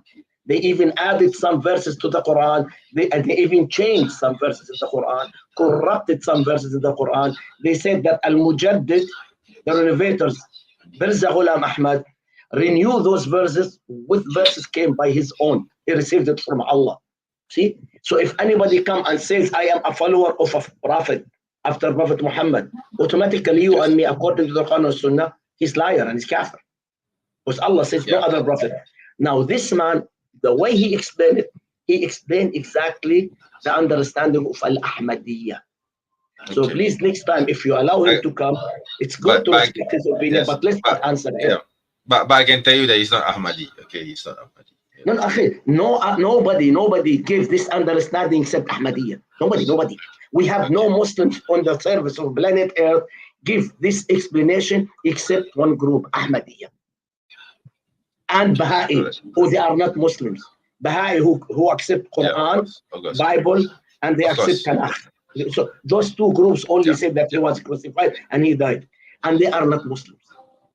As simple as that. Okay. And if you would like to discuss with me, you can arrange a discussion between us in any other channel. Maybe, I will be happy to discuss. Maybe at a different time, because like I said, I don't want to be a reason for rift. No, I didn't say your channel. I didn't say your channel. No, I did not say your channel. I said any other side channel, and I want you to be the moderator.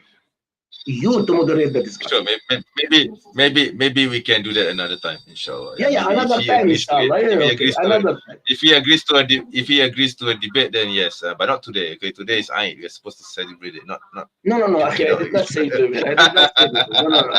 I did not say today. I know, barakallah fik, it's late in your time. It's 1 a.m. in my time as well. We almost have the same time. Yeah, it's 10:45 a.m. Yes, of course, yes. It's 10:45 a.m. Anyway, if he agrees to a debate, I will let him know. Okay, he's actually on the backstage, but I'm purposely not. No, because I know you're going to fight each other. Okay, I don't want to go. No, I don't fight. Subhanallah, you know me. Allah said, no. I only destroy false. I only destroy lies. I only stop those liars. That's as simple as that. Okay, I destroy those who lie about the Quran. Right. Okay. All right. So anyway, let's talk about something else, because this is Eid anyway. So anyway, you have answered him. So I will contact him at a later date, and let's see whether we can arrange a debate between you two. If you don't mind asking him, he's Chinese. He's Chinese or what? No, he's Malay like me. Okay. He's Malay. Do you have any group in Malaysia? I've been to Malaysia several times. I know Malaysians, most of them are following Sufis, whatever. But I never heard any group in Malaysia say that Jesus died. So Sufi don't say that Jesus died in the cross. No, I don't know about that, but I mean, no. Sufi, I know that his position is very off base. But anyway, I will talk to him and see whether he will agree to a debate. Let's see what. No. I don't debate with such people. I don't waste time. I want to discuss with them. I discuss with them right now. I mean, discuss whatever you want to call it. Okay, inshallah. Maybe a little bit, inshallah. Okay. So anyway, anyway, let's go to a more happier topic. So how is your Eid today? Okay. How was your Eid? Alhamdulillah, it's very, very nice. Hari Raya. Happy Hari Raya to you and all Malaysian and Indonesian. You call it Hari Raya. Alhamdulillah. Yes, we call it Hari Raya. Yes, we do. 2 years ago, actually, I spent my Hari Raya in Malaysia, in Kuala Lumpur. MashaAllah. Oh, you went to Malaysia? You came to Malaysia? No, I told you I went to Malaysia many times, not only once, twice. No, I mean for this Eid. Yeah. Last 2 years ago, my Hari Raya was in Malaysia. I went to the biggest bar. I visited the biggest park of butterfly. I visited the biggest park. What's that beside it? The flower plantation. I visited the biggest masjid there with the swimming pool open for tourists. I visited the masjid at the top of the mountain, which is the government city. I visited the oldest masjid. I forgot the name. The oldest masjid in Kuala Lumpur. I went all around Kuala Lumpur. I went to the Twin Towers. I walked on the bridge, connected the two Twin Towers. I've been to all those areas. Yeah. Alhamdulillah. That's good. I enjoyed Hari Raya in this. So you were saying earlier that you just came back from the Middle East. Were you on business and in the Middle East? No, I was in a vacation, and somehow, my sister from Palestine. Okay. She had cancer, breast cancer. Okay. So she was able to. I was waiting for her. But how's the situation in the Middle East? I mean, with the genocide going on in Gaza. Very bad. Actually, Sheikh. Before I let you go, I just want to ask you one thing. why is it that the Palestinians, I mean, we know that the genocide is currently happening in Gaza and the West Bank too, the settlers are attacking and killing civilians. Why have you people or your people have not risen up and, you know, basically, you know, go on a third intifada or even on a war with Israel? Brother, you see, this is what you were mistaken about. Do you know that what they have done in Jenin camp and Jenin city, exactly like what they have done in Gaza? I know there's a Lions Brigade. Yeah, I know. No, actually, no. The social media and the news is not showing as much because everybody is concentrating in Gaza. Do you know what happened in Gaza? What happened in Gaza happened already in Jenin and the camp in Jenin. Subhanallah, Yes. really? Many places in Jenin was totally destroyed by airplanes and many shaheed as well. Are you telling me that the Israelis are bombing Jenin as well or attacking Jenin as well? Yes. My God, almost daily in the past. But what is the justification? Because there's no Hamas in Jenin. Finish. They say there are resistance forces, what they call as a terrorist, so they bomb them. Finish. Oh my God, subhanallah. No reason. I mean, you don't ask Israel why you bomb. You don't ask them. When they want to kill, they will kill. You don't ask them. You have no power to say why. You have no power to question them. You cannot. We have, we have no power. We have no power. What I mean, like my family in our province, we are in, you know, in Tulkarem, right? No. We are almost 10 minutes away from the city, Jenin. It's very near to Jenin. You know that the Zionist IDF, they enter the town every night, from around 11 up to early in the morning. They just go knock on doors, enter houses, just to terrify people. They start shooting in the air just to scare them and let them feel that we are here, whether you like it or not. And this is happening daily, every night. And they've been to the house of my family, the house of my sister, the house of my brother, and many houses. They do this every night during nighttime. During daytime, those filthy settlers who they are living in a settlement around our town and in West Bank, they go to the cities with their weapons and they start shooting at the farmers, terrify people as well. The same issue. So they are doing this almost every day, daily incident. But the entire media concentrating on what's happening, genocide, ethnicity in Gaza. But wallahi, this is happening every day in West Bank. I contact my family almost every day. And this is happening. Wallahi, sometimes I talk to my family and they are telling me while inside the house, because the military is already in the town, they are shouting and shooting in the air to scare everybody. Sorry, but this is the situation. Yeah, they have everything in West Bank, but nobody is showing it. That's but why is there no intifada? Bro, why no intifada? What's happening is almost more than intifada. What's happening is already more, but they are not calling it uprising or intifada. It's happening, but nobody is calling it as an uprising. But if you will ask me or ask other Palestinians, nobody. But it is like intifada. You know what is the meaning of intifada? Intifada, that means the Palestinian will shake and they will start fight. Yes, and they will start fighting back. And they are fighting back. Right. They are fighting back every day. But I only see this. I only see the brigades. The I can't say the name. Hummus brigades fighting against the terrorist organization of the Zionist scum. And alhamdulillah, I think there were about 200 plus officers from the terrorist group that were killed, the Israeli scum that were killed. But I don't see it happening in the West Bank and anywhere else, you see. So I'm still wondering why is there no revolution? Why is there no fighting? Why is there no uprising from the people? Because not uprising, because the West Bank is 100% locked up and surrounded by IDF. Each and every town in West Bank has 3 or 4 settlements surrounding this town. So each and every town has an entrance and exit. So they lock up all those entrance and exit, and you cannot pass by without having a permission from the Zionists to let you pass through. For example, if you are living in Kuala Lumpur, you want to travel from Kuala Lumpur, inside Kuala Lumpur, from a space, from an area in Kuala Lumpur to the other area, which is 15 minutes away from you. To travel there, you have to get a government permit from Israel if they will allow you to travel or not.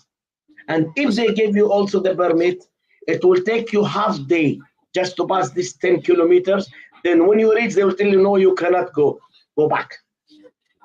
So they destroy you physically and mentally. That's what they are doing. So therefore, people cannot move in West Bank exactly that they can move in Gaza. They are totally surrounded, 100%. Now, some people ask me about October 7. They said, look what they have done October 7. You see, do you know this? Do you know the series, the English series Friends?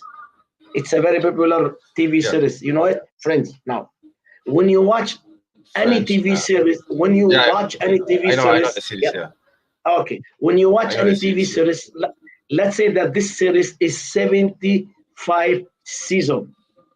Can you watch season 75 before you watch 1 to 74?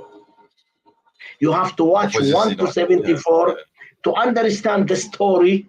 Then you go to 75. So the beginning of the story is from season 1, not season 75. So season 1 started on Nakba in 1947.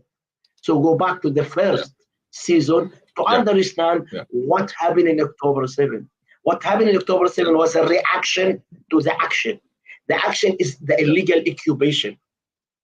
So automatically, illegal occupation, that's an action. Automatically, there will be a reaction. The action is the surrounding of Gaza, the biggest jail, and what to call this, air jail in the world for 17 years. They were locked up. So that was the action, lock them up. So automatically there will be a reaction. So what they have done is a reaction. So you condemn the reaction and you forget about the action. Why don't you condemn the action first before you condemn the reaction? So this is what happened in Gaza. Barakallah fiik. This is the situation. So sad. I hope that I clarify it. Alhamdulillah.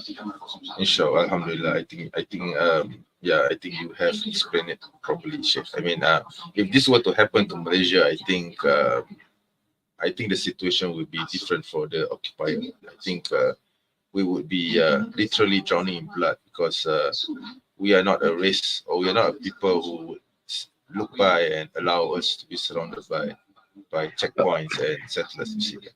Brother, I'll give you an example. What is the difference between Ukrainian and Palestinian? Why is it when they said Russia are terrorists, invade Ukraine, the entire Europe support Ukrainian to defend themselves, and they call them as a freedom fighter because they were fighting against the occupier, which is Russia. But when Palestinians defend themselves and fight the occupier Israel, they call the Palestinian as terrorists, but Ukrainian as a freedom fighter. It is the same situation, the same picture, but different part of the world. But look at the hypocrisy here. Palestinians, no, they are terrorists. They have no right to defend themselves. Ukrainian, no, they are victims. They have the right to defend themselves. Palestinian, we should not support them. We should support Israel, the invaders. Russian, we should not support Russia. Russia is a terrorist. They invade Ukraine. Can you understand the picture? You see the double standard here? This is the hypocrisy. This is the hypocrisy and the double standard of the Western media. The Western government in regard to Palestine. They were exposed. Wallah, they were exposed 100%. So, Sheikh, so how do you foresee this current genocide? How long do you think this genocide will it ever end? And do you think do you think that with the going ons that are happening now in ICJ, where the South African nation, they have petition to the ICJ for Israel to be sanctioned, and there are, I think I read the news today, there are some countries which say that I think one of them is Ireland and even Spain. They say that they are going to recognize the state of Palestine. Do you think these things would help your people? What's happening nowadays, subhanallah, it's a waking up alarm to the entire world. Do you know that protests and protesters are mostly from the Western nations, not from the Middle East or Muslim country? The biggest rallies and protests in the world is happening in West, in non-Muslim countries, which never happened in the past. So what happened in Gaza now? It's a waking call for the Westerns. Know that they realize now what Zionists are doing to the Palestinian, and they start supporting the Palestinian from all type of levels of the West. Government officials. You go to Ireland. Ireland 100% already supports the Palestinians. Cause go to what's his name? I forget what's his name. The one who won in the election. He's a very, very famous social media personality in England. I don't know. Old man. I don't know. I forgot his name. I don't know who he is. Yeah. He won. I don't know. You know his name? Galloway? Yeah. The one who's wearing. George Galloway. Oh, George Galloway. Yeah, George Galloway. Yeah. You see, when he won the election, he said, "I won this for the Palestinians." This never happened in England. Never. Yes. An official in the government, and until now, he support them 100%. Have you seen Hollywood? He always been pro-Palestinian. Yes. Yeah. Hollywood Academy Awards just a few days ago. To the first time, they talk about what's happening in Palestine, and they call it as a genocide, killing innocent civilians in Hollywood just a few days ago. This has never happened in the history of mankind. Never happened in the history of Palestine. So therefore, now the entire West is awakened to the fact and the truth. Spain, look what happened, you just said Spain. Subhanallah, the Americans, they even, some of them attacked the Senate House or wherever in America, in Washington, shouting free Palestine. White House. Yes. It was a coalition of young Jewish people. Yeah. Jews themselves are against the genocide. You see what's happening now? What's happening in Tel Aviv now? Protest against Netanyahu, and they want to throw him away from the government. It's uprising. They want him against Netanyahu from his own people. His own people made, his own nation are making an uprising against him, and this has never happened in their history. They turned against their own government. Some soldiers, Israeli soldiers, refused to serve military, and they came to social media and they start exposing the IDF. They're saying we were killing innocent. This has never happened. So now the entire world, it's an alarm. So this is a really, really very, what's happening in South Africa. It's, as you say, supporting Palestinians. What's the name of the country in Latin America who closed the embassy and kicked up the Israeli ambassador? I think it was Brazil, or was it Venezuela? I don't remember. I don't remember. Was it Ecuador or Colombia? Ecuador? Was it Colombia? I don't remember. Yeah. They kicked out the Israeli ambassador and they closed the embassy. Yes. You see? Very simple. That's what's happening now. So the entire world is awakening now. Alhamdulillah. East, west, north, south. Now the case of the Palestinian is awakening now again. It becomes the top all around the world. It becomes a trend all around the world. Everybody now, you go to Washington, hundreds of thousands until nowadays, protests in Washington DC, in Manhattan, all around the USA, pro-Palestinian. You go to Australia, pro-Palestinian. Go to England. Wow. England, one of the biggest countries in the world, that they have almost weekly hundreds of thousands rallies, protests for Palestinians. Yes, Alhamdulillah. That's right. I would say it's been a slow build-up because the support for Palestine and for a Palestinian nation, at least in the UK, from my understanding, if you go back to around the mid 2000s, 2008 especially, the BBC actually had I believe it was a Somali Muslim reporter who was used to be based in the West Bank or Gaza, reporting from there. He was eventually removed by pressure from the Israeli government because they were getting, and this is why they actually prevent a lot of the Western media, Western personalities from going into these places unless they agree, just like CNN, to hand over the media before they report what they reported. This is where things like TikTok actually do come in handy. TikTok and other independent news news media, like the Intercept, for example. The Intercept was one that debunked the rape claims from the New York Times, showing that the flaws they had, which is why they actually had to walk back on the podcast the New York Times was making regarding that. So this report has been slow to come up, but I think also the ferocity and the brazenness of the politicians and the military personnel, the leaders in Israel, and what they have said has come back to haunt them. A lot of them have been seeing that they have gone well beyond targeting just Hamas. So this is the other thing that has been happening, that this has been a slow build-up of support. This has been years, especially when there's not long that happened. And the other thing is, I think a lot of people do not understand is there's been a lot of people now, a lot more politically and media savvy amongst the Muslim community now.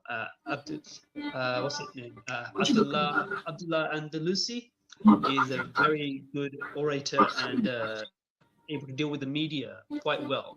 Recently, for example, we were talking about the Henry Jackson Society, which is an Islamophobic group, even by one of the ex-members, he said this is the way the group went.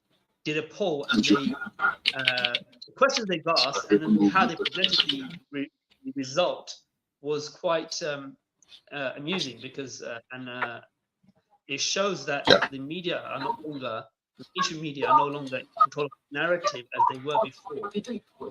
Before they were very in control of the narrative. Now they're no longer in control of the narrative. This is why I was talking about with TikTok earlier with Brother NJ earlier. They want to ban TikTok, or at least put it into control of those who align with their ideology, so they can control what's going on. And you see this shift happened. This shift didn't happen suddenly because of what Israel has done since October till now. It has been a case that has been built up. People who were on the fence have now, picked a side, and they're seeing pretty much this is, by UN definition, meets 3 of the 5 categories of genocide. So it is what it is. The case that the ICJ saying plausible genocide, the case that people are making, Holocaust survivors, not just normal figures seen, but those of Holocaust survivors or the children of Holocaust survivors are coming out and saying, look, this is happening. I think there was a British Australian comedic actress who is Jewish herself, saying that it's gone to the state where the German BH has won to be turned into him, or his ideology has been adopted by us, is what she was saying. I'm just paraphrasing. So these things have taken a long time to come about.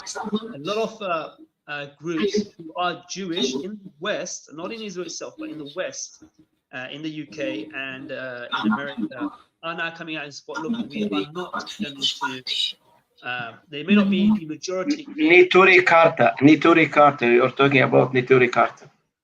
Yeah. This is Jewish. So, actually, it's not just Nituri Karta. Their name is Nituri Karta. They are located in London, and they are located in New York, Manhattan, all around USA, and they are located also in East Jerusalem. They are also in Palestine. And they fight for the Palestinian cause, and they said our Jewish Tanakh is not teaching what's happening in Palestine.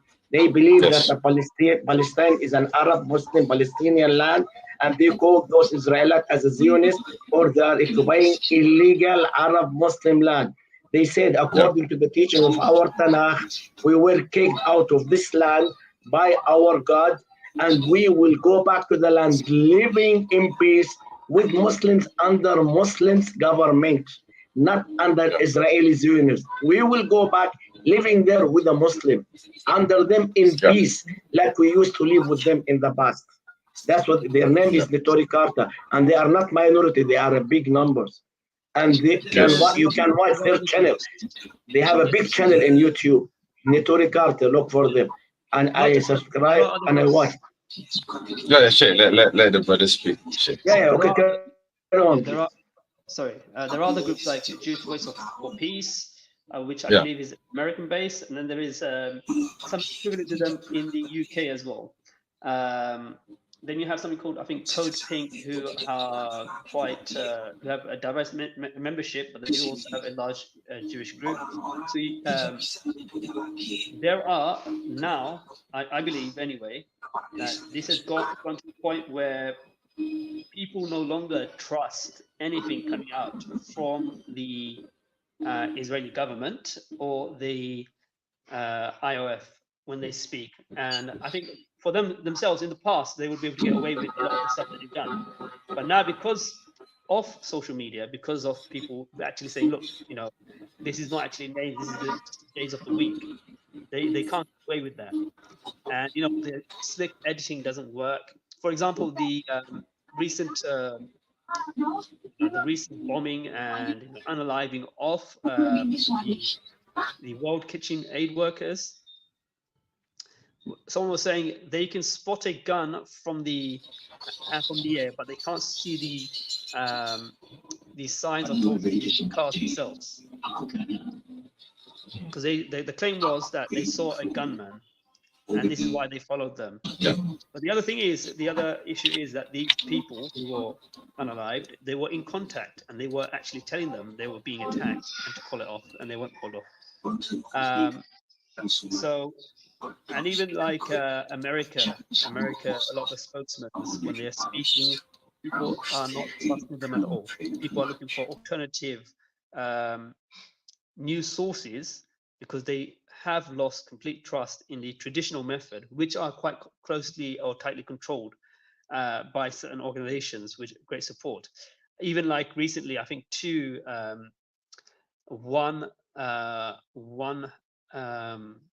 I think it was a senator in the US who said basically he would prefer them to NUKE Gaza. And this has actually made it to the news via social media rather than traditional media. So these things are all coming out, and unfortunately, people have to take a side now. You can't stay neutral. I don't think anyone can stay neutral in light of what's happening now in Gaza. I mean, it's too horrible for anyone to say, "Oh, we are neutral and we're not taking sides." I mean, this is an Arab-Jewish hatred that has been going on for centuries. I don't think it's that anymore. It's much more. It's much more much more serious than just something simplistic that people can just brush away. I mean, someone has to take a side now, regardless whether they are Jew, Christian, Muslim, Buddhist, Hindu, whatever. If they are peace-loving, and if they love mankind, if they feel that that they want to be part of, they want to see the world in peace, then they need to choose a side. There's no way that they can take themselves out of it. So anyway, I'm may I say something? Please just give me a couple of minutes, please, brother. Then I'll sleep, inshallah. If you don't mind. I'll give you 5 minutes, and then unfortunately we have to wrap up the show because it's already. Inshallah, no, I don't need 5 minutes, Akhi. That's too long because it's already 1:15 a.m. as well for me. Exactly. It's 1:30 a.m. Yes. That's right. Yeah. Akhi, what's happening in Gaza? That it is a Jewish holy war against Palestinian of Gaza. And the evidence for that there is a Jewish rabbi who spoke 5 and 6 months ago, twice, 5 months and 6 months, and I made a response in my channel to him, who called for the killing of those Palestinians. He said, kill infant, suckling, woman, baby, destroy everything alive. He said, even children, even pregnant women should be killed because those babies and those suckling will inherit the ideology of their parents and they will fight against us, though they should be killed. Netanyahu himself used verses as well from the Jewish Tanakh and from the Talmud for killing those innocent genocide, authenticity, and Palestinian in Gaza. He used 1 Samuel chapter 15, verse 3, where he spoke about the Amalekites. The verse, 1 Samuel chapter 15, verse 3 says, now go and smite Amalek, attack the Amalekites and utterly destroy all they have, and spare them not, but slay man and woman, infant and suckling, ox and sheep, camel and ass, kill everything alive. The Jewish rabbi used Book of Deuteronomy, chapter 20, from verse 16 to verse 20, which says, show no mercy to them. Kill everything breathe. Thou shalt save alive nothing that breathe. Kill everything that breathe. And he mentioned specifically what's happening in Gaza. If you come to the history of the Jew, who are the Amalekites? Amalekites, they were living in the desert of Sinai and in part of Gaza. So what their Lord told them to do to them in 1 Samuel chapter 15, verse 3, to kill every infant, suckling, ox, sheep, man, woman, animal, plants. This is what they are doing now to those innocent civilians in Gaza. So it's a holy religious Jewish war, because Jewish believe in their faith that their Messiah will come back. The condition for the return of this Messiah is to kick out all Gentiles from Palestine. No one should live there except Jewish. Kick those in Gaza to Sinai, in West Bank to Jordan. Number two, we have to rebuild our temple, destroy Masjid al-Aqsa. Number three, which might happen in a few days, the Red Cow. 2002, those extremist Zionist Jews, they bought 10 red cow from Texas and they raised them up in some settlers in West Bank, and they will slaughter them in a few days in their feasts. They said we will do it the first day of Muslims Eid al-Fitr, but they did not do it today. But one of the signs for the return of their Messiah is to slay this red cow. And after they slayed this red cow, they said in their belief in the Talmud that the blood of this red cow will clean our sin and will allow us to go inside the Masjid al-Aqsa, not outside, inside. Where do they pray? Kill them all, kick them out all, and we should pray there, destroy al-Aqsa, and rebuild our temple. So that's what's happening now. It's a holy war, Jewish holy war against Palestinians. Barakallah fik. Even Netanyahu says a few days ago, we are aware that more than 2 billion Muslims in the world ideology are against us. So we have to stand for them. That's what he said. So he declared it explicitly, it's a Jewish holy war against Muslims in Palestine. Jazakallah khair ya akhi, barakallah fik. It's time for you to go to bed and for me to go to bed. Yes, I'm going to have to, like I said, I'm going to have to wrap it up soon. Okay, so yeah, so it's getting quite late. So yeah, I think, yeah. Inshallah, wrap it up. Don't bring the Sufi again to throw another claims, then tell me don't come. So if you wrap it up, barakallah fik. Well, sure, like I said, I'm not going to, I mean, I can't do that. It's up to him, okay, if he wants to come back on and so on. Okay, so yeah, right. Yeah. If he will come, don't let him lie about Islam, please. If he will lie, let me come back to answer him. Jazakallah khair. Don't let him come and make kufr. Please don't let him say kufr and we watch him. Allah says in Surah An-Nisa, it's very clear. وَقَدْ نَزَّلَ عَلَيْكُمْ, Allah says. Like I said, we can have our disagreements, but this is not something which is, you know, I don't feel that this is something that will invalidate his religion. Okay, I mean, we don't have to agree with him. All right, so yeah, let's just leave it at that. Okay. Okay, that's your opinion. I respect that. But for me, no. If he believes that Jesus died on the cross, bye bye. He's not Muslim according to the ulama, not to me. Alhamdulillah, I gave you the sources. Jazakallah khair. I mean, yes. Okay, sure. Okay. What you say? I will listen to you. You will say what? All right. Okay. Okay, sure. No. Yes. Okay. Assalamu alaikum. Happy Eid. Wa alaikum salam. Wa alaikum salam. Yes.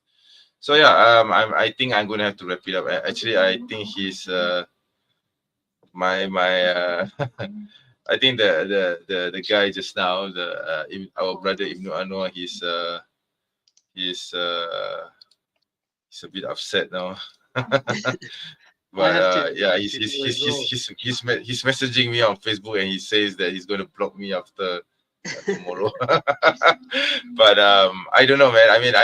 I'm actually I actually have the position that he can say whatever he wants. Okay, we don't have to actually accept his position, but that doesn't invalidate his belief, his belief in the deen. Okay, because to me, this is something which we can, discuss and come to a compromise. Okay, because I know for a fact that there are many Muslim apologists who actually take the position that Jesus was indeed crucified at the cross. I mean, although it actually happened before he was saved. In fact, yeah, like for example, Sheikh Ahmad Didat, the Al-Mahum Sheikh Ahmad Didat, he himself believed in the swoon theory. Okay, so he actually said that when Jesus was nailed to the cross, then Allah Subhanahu wa Taala made him swoon, made him look as though as he's dead, but he survived the crucifixion. So there are those who are not Ahmadi. Okay, they don't believe obviously that Mirza Ghulam Ahmad, that Mirza Ghulam Ahmad was a prophet or anything of the sort. They are Sunni Muslims, but because they have read the Christian sources, and for some reason they think that the Christian sources are valid, so they try to syncretize that with Surah An-Nisa verse 157, which of course my position is that I don't agree with that.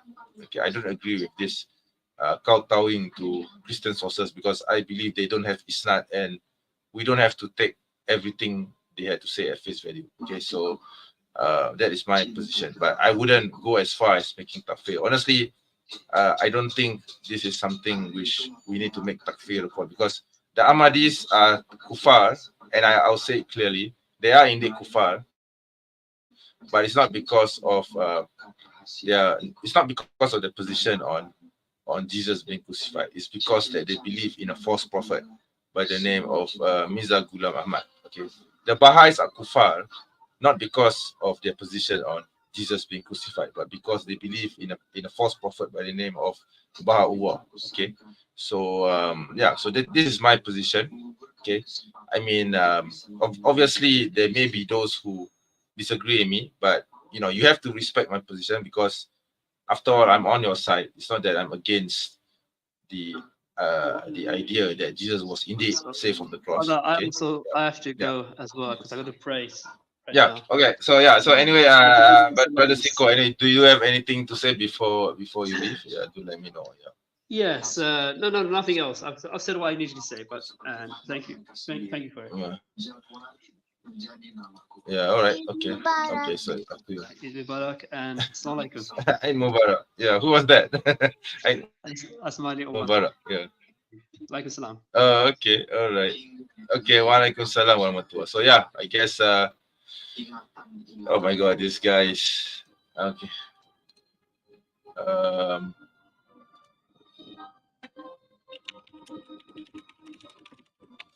Okay. Let me see now. Let me see if he replies to my message. I think I want him to come on anyway, because otherwise this guy is just going to get upset with me, and I don't want my friendship with him to end. Okay.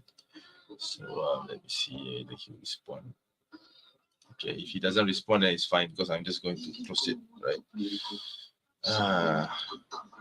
Collab with Don Tan, he's famous.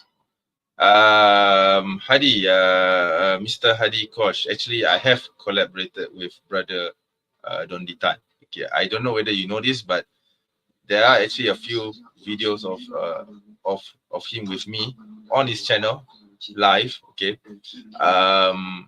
The reason why we haven't collaborated in the past few months was because he has been busy traveling across Indonesia. I think he had a project in Sumatra, and he wasn't available in Jakarta at the time. So and his internet was also spotty, so it wasn't ideal for us to have a collaboration.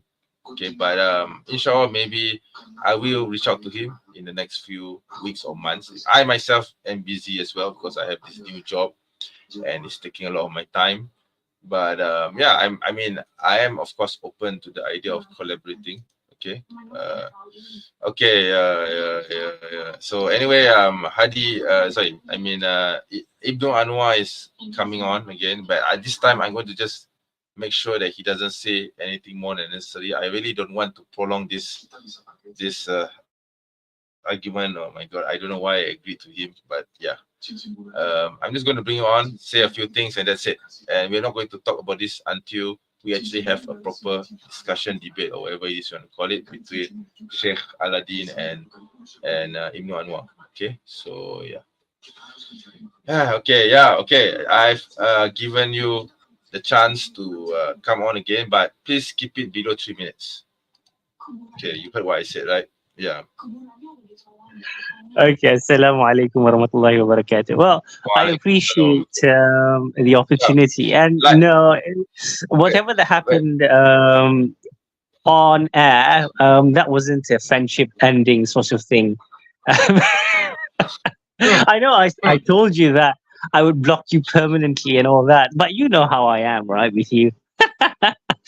It's all talk and, no action. Anyway, like I said, please don't agitate. Okay, you have before you continue, okay. you need to follow 3 rules. Yeah, the only reason why I insist on coming back. Yeah. Stop. Let me listen to me first. Before you continue, you have three things you need to follow here. Number 1, please don't keep this longer than 3 minutes. Okay. Sure. Number 2, I'll try to make it as concise as possible. Okay. Number 2, please do not agitate my audience any more than necessary. Okay, because of your position.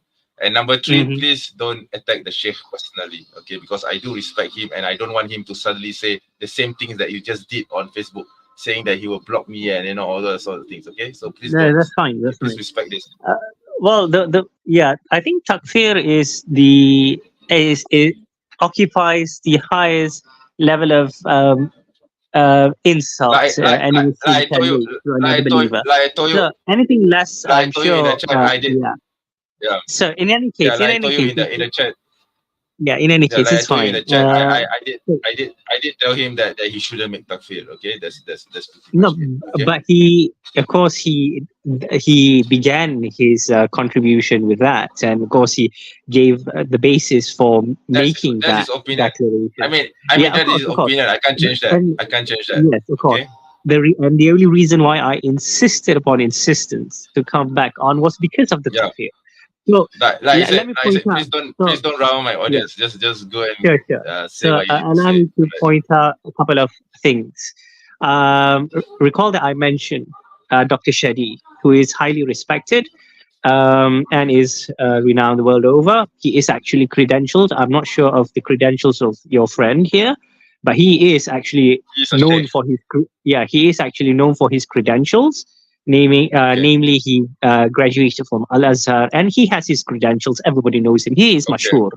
So he was specifically asked concerning this matter as to the position of those who actually believe that Jesus was actually crucified in spite of ma qataluhu wa ma salabuhu walakin shubbiha lahum in 4157. What was the answer? Did he make takfir? No, he said it is not an act of kufr. He said that the interpretation is wrong. The person is wrong in his interpretation, but that does not take him out of kufr, because that is my position as well. This is quite basic for anyone that has a good learning in the Islamic sciences. If you accept the verses of the Quran as they are, as divinely inspired, and all of that, but you differ in the meaning, that does not necessitate you to be counted as a disbeliever. You are a disbeliever definitely only and only if you discount a verse that has mutawatir qualification to it as false. Then kufr comes upon you. Takfir is made upon you. All right? Only in such instances when you're dealing with the verses of the Quran. Now, he made the claim that I'm not an Ahmadi. You know very well. Of course I know. I defended you, okay? I think you're right. Did you hear me defending you? I did defend you. Yeah, I heard. Neither is Dr. Shabir Ali an Ahmadi, nor is Sheikh Imran Hussein an Ahmadi. These are not Ahmadi, all right? But they do believe that Jesus, the actual Jesus alayhi salam, was actually put on the cross, although Shabir Ali believed in the swoon hypothesis that he survived the cross. Imran Hussein actually believes that the soul of Jesus was taken I up, disagree with it. and of course it was returned, and well, one could say that that is a form of resurrection, but well, we're going into details now. But the point is, these are people that do believe in the actual crucifixion of Jesus. They are not Ahmadis, and the declaration upon the Ahmadis for kufr is not because of their interpretation, wrongly so, if indeed it was wrong, that Jesus actually went on the cross. And he made the error of saying that they believe Jesus was killed on the cross. That's what he said. Everybody can replay and listen to what he said. No, that's not what they believe. He doesn't even know the belief of the people that he is takfiring upon. The Ahmadis believe that Jesus was crucified, but then he survived the crucifixion. He journeyed to Pakistan and he died in Pakistan. That is the Ahmadi belief. You don't even know what they believe. My goodness. And I'm not defending their belief. I'm just correcting your misinformation. And you said, I am here to correct lies. You just lied upon a whole bunch of people. Now, another point regarding the Ahmadis. Takfir was made. Point, because I don't want. Takfir was made upon them. Takfir was made upon them not because of their belief concerning the crucifixion or their interpretation of 4157. It is because, specifically, primarily, because they reject the seal of the prophethood upon Muhammad. It is because they believe that their man is a continuation of the line of prophethood. It was this particular thing that for which they were declared kuffar. It's very simple. You said that you're a champion of truth, then spread truth, not spread misinformation, man. Okay, fine. Okay, stop attacking him. All right. Okay. Ends here. Okay. Yeah, you already clarified your position. I've given you the space to clarify it. So yeah. So, anyways, I think Sheikh Aladdin, he said that he wanted to have a discussion. I heard that. But, I heard that. I don't know whether you. I don't know whether you agree with it. If you do, then maybe we can set it at a later date, we can have some kind of conversation. But like him, I also, as you know, do not like debates. Yeah, especially amongst the community. Okay, sure. But like I said, we can do that later, not today. Okay. So you have anything else to say before you go? I'll just give you just 1 minute to don't repeat the same things. I mean, just overall the show. All right? I did want to say actually another reason why I really wanted to come on the mic was because of another brother that was on that you invited prior to Aladdin, Sheikh, if you like to call him that. I didn't hear everything that he said, but he was explaining his position concerning the boycott phenomenon and all that. Yeah, so he was saying something that really interested me, and I really wanted to comment on it. He was basically making an excuse as to the permissibility, in his view, of using platforms. Because I made the argument that if you wanted to boycott McDonald's because of its indirect, if it was so, and it's such an extraneous connection, right? As I was saying. That McDonald's has some connection to Israel, and if on that basis you want to boycott it, then to be consistent, of course, you have to boycott things that have direct linkage to Israel, like Facebook, like Google. But you're not going to do that. And so he came on the mic and he tried to give some excuses as to why such platforms are still being utilized, despite the fact that he himself knows that there is a clear connection. Sorry, I have to stop here. Okay, otherwise my crowd will be riled up. All right. So anyway, I need to come. I need to come to the point. You see, if you make that reasoning, then you're basically saying, though you know that the platform that you're using actually boosts Israel's economy, or that direct aid is actually channeled to Israel by these platforms, thus supplying them with arms and bullets. You're saying that it's okay, I'm supplying bullets for Israel, but at the same time I'm also fighting against them so that they don't get more bullets. That doesn't make sense. It's okay they get 10 bullets to shoot people with so that they don't get more bullets than the 10 that they do get. from the platform that I support. It doesn't Okay. make sense, you see. So either you be consistent or you don't make such a row about Okay. it. Okay, all right. That's your position. Okay, so Yeah. he has his position and you have your position. All right. So obviously, I'm more inclined to yours, though. Unfortunately. Yeah. I know. Okay. Anyway, I'll let you go because I'm going to have to end the show. All right. So yeah. Anyway, we will set up something between you and Sheikh Aladdin at a later date, inshallah. So, Yeah. but not today, right? Okay. Yeah. So yeah, scoot.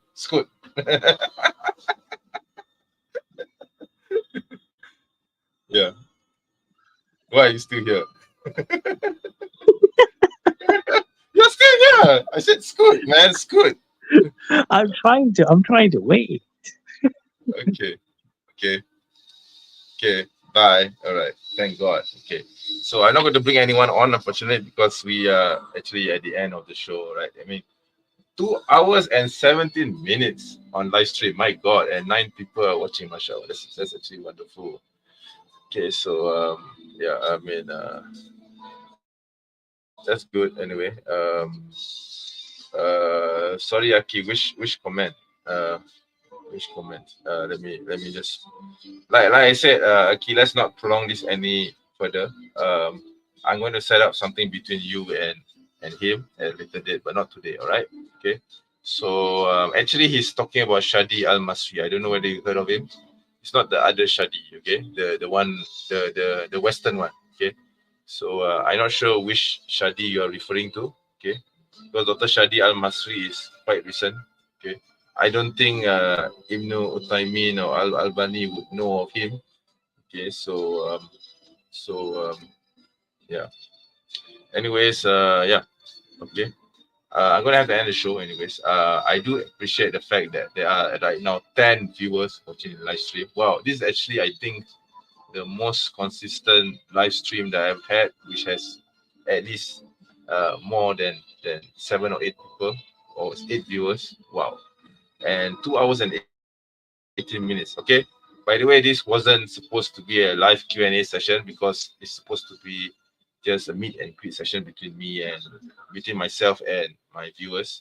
I don't know how this somehow turned out into something a bit different from what I intended to be, but I guess it's fine anyways because we are having a discourse, and having a discourse is a mark of civilization. All right, inshallah. So I think yeah. So whatever differences that we have, okay, keep it to yourselves because this is not the place and time for it at the moment. All right. So inshallah, I will give everyone the space they need to say whatever they want to say. I'm not someone who's undemocratic and someone who will not allow their opinions to be aired, but you need to respect the other person's views as well. Okay. You need to respect my views as well because I'm the host here. All right. So, anyways, thank you very much for joining my live stream. I do appreciate, inshallah, alhamdulillah, I do appreciate your coming on, your presence here. So I'm going to have to end the stream now because it's already 1:36 a.m. My son is still watching. Ryan, do you want to come here? Wow, yeah, Ryan. Oh, okay. He doesn't want to show his face here. I did tell him to come on, and I mean, I did tell him that I wanted to bring him on and just show his face, but he doesn't want to. Ryan, nice name. Ryan, come here. Wow, yeah, Ryan, come here. Come here. Okay, he doesn't want to. Okay, he's just shaking his finger, wagging his finger at me. Okay. I think he just showed his face anyway, so he's enjoying his Netflix show on my TV. Okay, on my PlayStation. Okay, on my bed. So, anyways, I'm gonna have to end the stream. Okay, thank you very much for watching. I do apologize if there's anything I said or did which may hurt your feelings because that wasn't my intention. And inshallah, I'll see you again in a future live stream. And yeah, I like as usual, if you would like to support or show some support or some love for this channel, please do join the channel as a paid member or share, subscribe. I presume that you would be subscribed. Share, subscribe, and tell everyone about my channel, inshallah. And yeah, so assalamu alaikum warahmatullahi wabarakatuh, and Eid Mubarak to those who who may be celebrating it today, the 11th of April, inshallah. Assalamu alaikum.